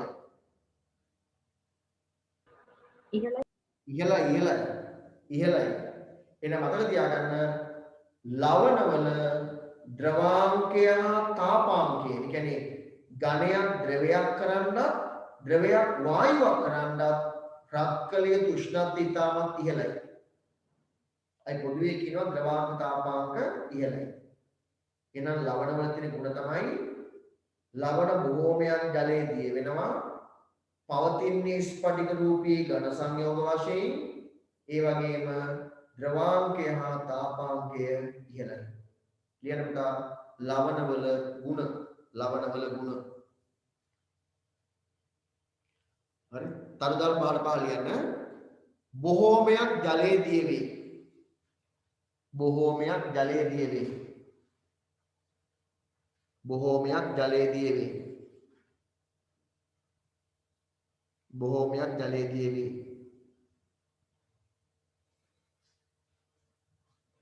ඊළඟට ස්පටික රූපී ස්පටික රූපී ඝන සංයෝග වේ. ස්පටික රූපී ඝන සංයෝග වේ. ස්පටික රූපී ඝන සංයෝග වේ. ස්පටික රූපී ඝන සංයෝග වේ.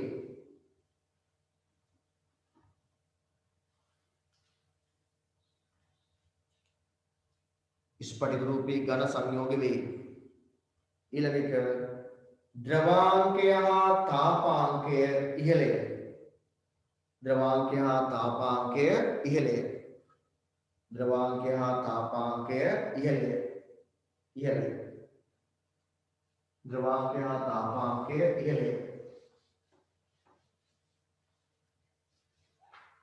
හරි right ටග්ගා ලියන මාතෘකාව ලවණ භාවිත අවස්ථා. මේ අවසාන මාතෘකාව ලවණ භාවිත අවස්ථා.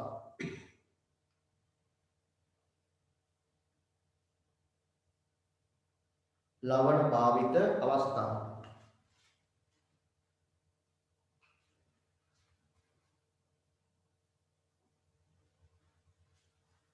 හරි ඒ ඇත්ත ඉස්සෙල්ලාම ලියන අංකික දාලා සෝඩියම් ක්ලෝරයිඩ් ලවණයේ භාවිත. සෝඩියම් ක්ලෝරයිඩ් ලවණයේ භාවිත අවස්ථා.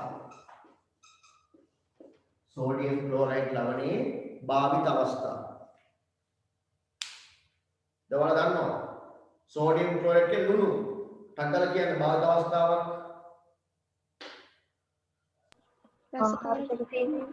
ඔව් ආහාර පිළියෙල කිරීමේදී මොකක් විදිහට පාවිච්චි කරන්නේ? මොකක් විදිහටද? රසකාරක කියන්නේ ලියන්න. තවදා ලියන්න පළවෙනි දරුව. ආහාර පිළියෙල කිරීමේදී රසකාරකයක් ලෙස. ආහාර පිළියෙල කිරීමේදී රසකාරකයක් ලෙස. ආහාර පිළියෙල කිරීමේදී රසකාරකයක් ලෙස.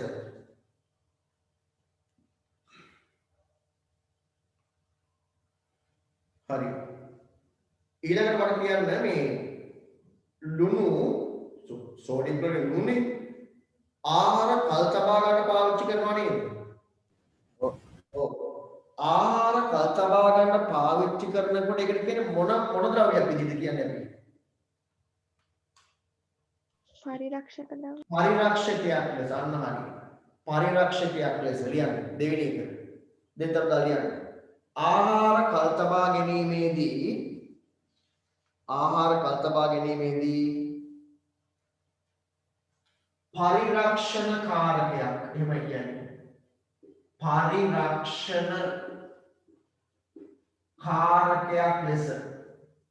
පරිරක්ෂණ කාරකයක් ලෙස ආහාර කල්තබා ගැනීමේදී පරිරක්ෂණ කාරකයක් ලෙස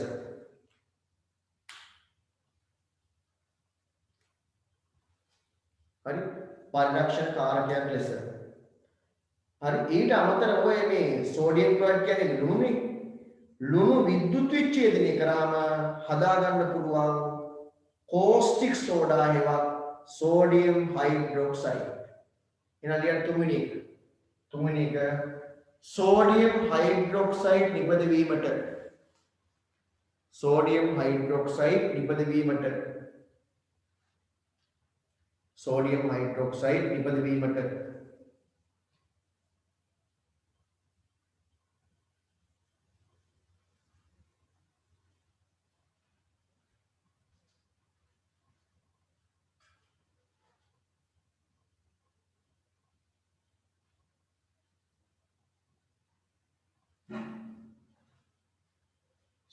හයිඩ්‍රොක්සයිඩ් නිපද වීමට හරි ඊට අමතරව ඔය ක්ලෝරින් කියන වායුව හදාගන්න හයිඩ්‍රොක්ලෝරික් අම්ලය හදාගන්න ලුණු භාවිත කරනවා ලියන්න chlorine Cl2 chlorine then hydrochloric HCl chlorine hydrochloric වැනි සංයෝග නිපද වීමට ක්ලෝරින් හයිඩ්‍රොක්ලෝරික් වැනි සංයෝග නිපද වීමට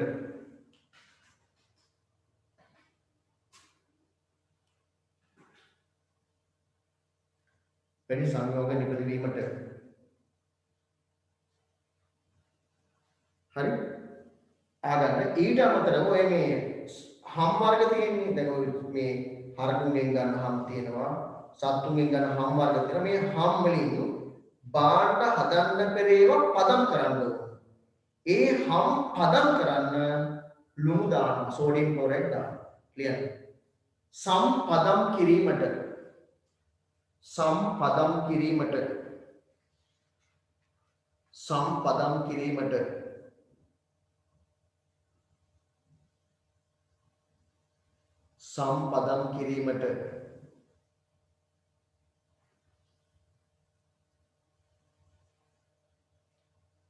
හරි ඊට අමතරව සබන් වර්ග හදන්න සෝඩියම් ක්ලෝරයිඩ් වලින් ප්‍රයෝජන ගන්න පුළුවන්. තව එකක් කියන්න. සබන් වර්ග සෑදීමේදී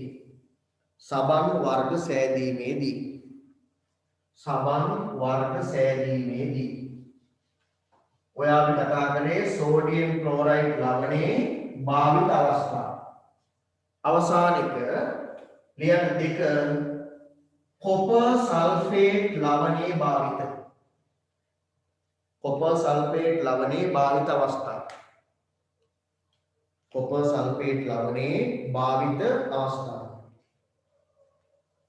කොපර් සල්ෆේට් ලවණේ භාවිත අවස්ථා. හරි? නිදිමත නෑ නේද? මට නිදිමත නැත වඩින්න දෙයක් නෑ නේ කොහොමද? හරි? කොපර් සල්ෆේට් ලවණේ භාවිත අවස්ථා. පටිනිද නෑනේ? නෑ සර්. ඔය මේ කෘෂිකර්ම කටයුතු වලදී මේ දිලීර රෝග එනවනේ. ඒ දිලීර රෝග ආවම කොපර් සල්ෆේට් කියන සාමාන්‍ය විවාහන මොන පාටද කොපර් සල්ෆේට්? කොපර් සල්ෆේට් මොන පාටද? විවාහය. වතුර කලවම් වුණේ නැත්තම් සුදු පාටයි. අපි කියනවා නිර්ජලීය කොපර් සල්ෆේට් සුදු පාටයි. වතුර කලවම් වුණොත් නිල් පාටයි. ඒවට කියන්නේ සජල කොපර් සල්ෆේට් කියලා නේ. එතකොට මේ කොපර් සාමාන්‍ය විවහාරයේ පල්මානිකම් කියන්නේ පල්මානිකම්. ඔය බෙහෙත් බඩු කඩවල තියෙනවා මේවා ගන්නා පල්මානිකම්. එතකොට කෘෂිකාර්මික කටයුතු වලදී දිලීර රෝගයක් ආවොත් එම කොපර් සල්ෆේට් භාවිතා කරනවා දිලීර නාශකයක් විදියට.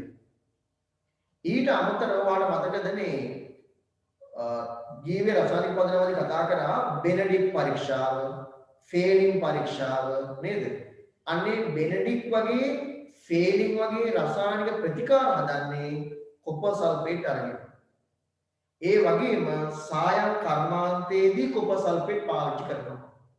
ඔබට මතකද මන්දා 9 දී අපි කතා කරා විද්‍යුත් ලෝහාලේපනය කියලා මාතෘකාවක්. විදුලි ධාරාවක් යවලා යම් පෘෂ්ඨයක් මත ලෝහාලේප කිරීමක් කතා කරා. දැන් අපි ලබන ඊළඟ මාසෙ කතා කරනවා 3 වෙනි වාරයේදී 11 කියන කතන්දරේ. අන්නේ විද්‍යුත් ලෝහාලේපනයේට කොපර් සල්ෆේට් පාවිච්චි කරන්න පුළුවන්. හරි? ඒතර දිලීරනාශකයක් විදියට බෙනඩික් ෆේලින් වගේ ප්‍රතිකාරක හදන්න, විද්‍යුත් ලෝහාලේපනයේට, සායම් කර්මාන්තයේට කොපර් සල්ෆේට් කියන ලවණය භාවිත කරනවා. ලියන්න. කොපර් සල්ෆේට් ලවණයේ භාවිත අවස්ථා ලියන්න. කෘෂිකාර්මික කටයුතු වලදී ඔය වතුර කලවම් මේ කොපර් සල්ෆේට් වල වතුර කලවම් තියෙනවා. වතුර කලවම් වුණම නිල් පාටයි. සජල කොපර් සල්ෆේට්. හරි? කෘෂිකාර්මික කටයුතු වලදී දිලීර නාශකයක් ලෙස හරි? කෘෂිකාර්මික කටයුතු වලදී දිලීර නාශකයක් ලෙස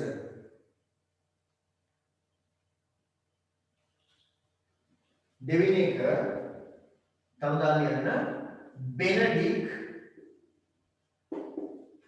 ෆේලින් මතකද බෙනඩික් ප්‍රතිකාරක ෆේලින් ප්‍රතිකාරක අනිත් වගේ බෙනඩික් ෆේලින් වැනි රසායනික ප්‍රතිකාරක සෑදීමට බෙනඩික් ෆේලින් වැනි රසායනික ප්‍රතිකාරක සෑදීමට බෙනඩික් ෆේලින් වැනි රසායනික ප්‍රතිකාරක සෑදීමට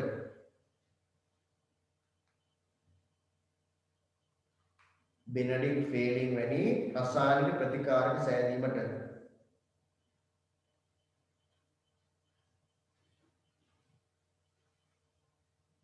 ඊළඟ තුන්වෙනි එක තරදා ලියන්න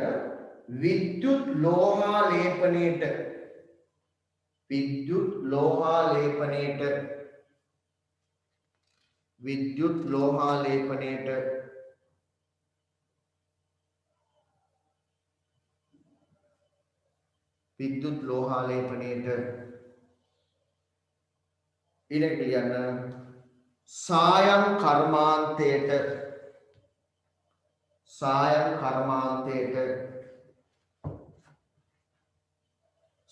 කර්මාන්තයට හරි ඔන්න එතකොට අපි අද දවසේ කතා කරා මොනවද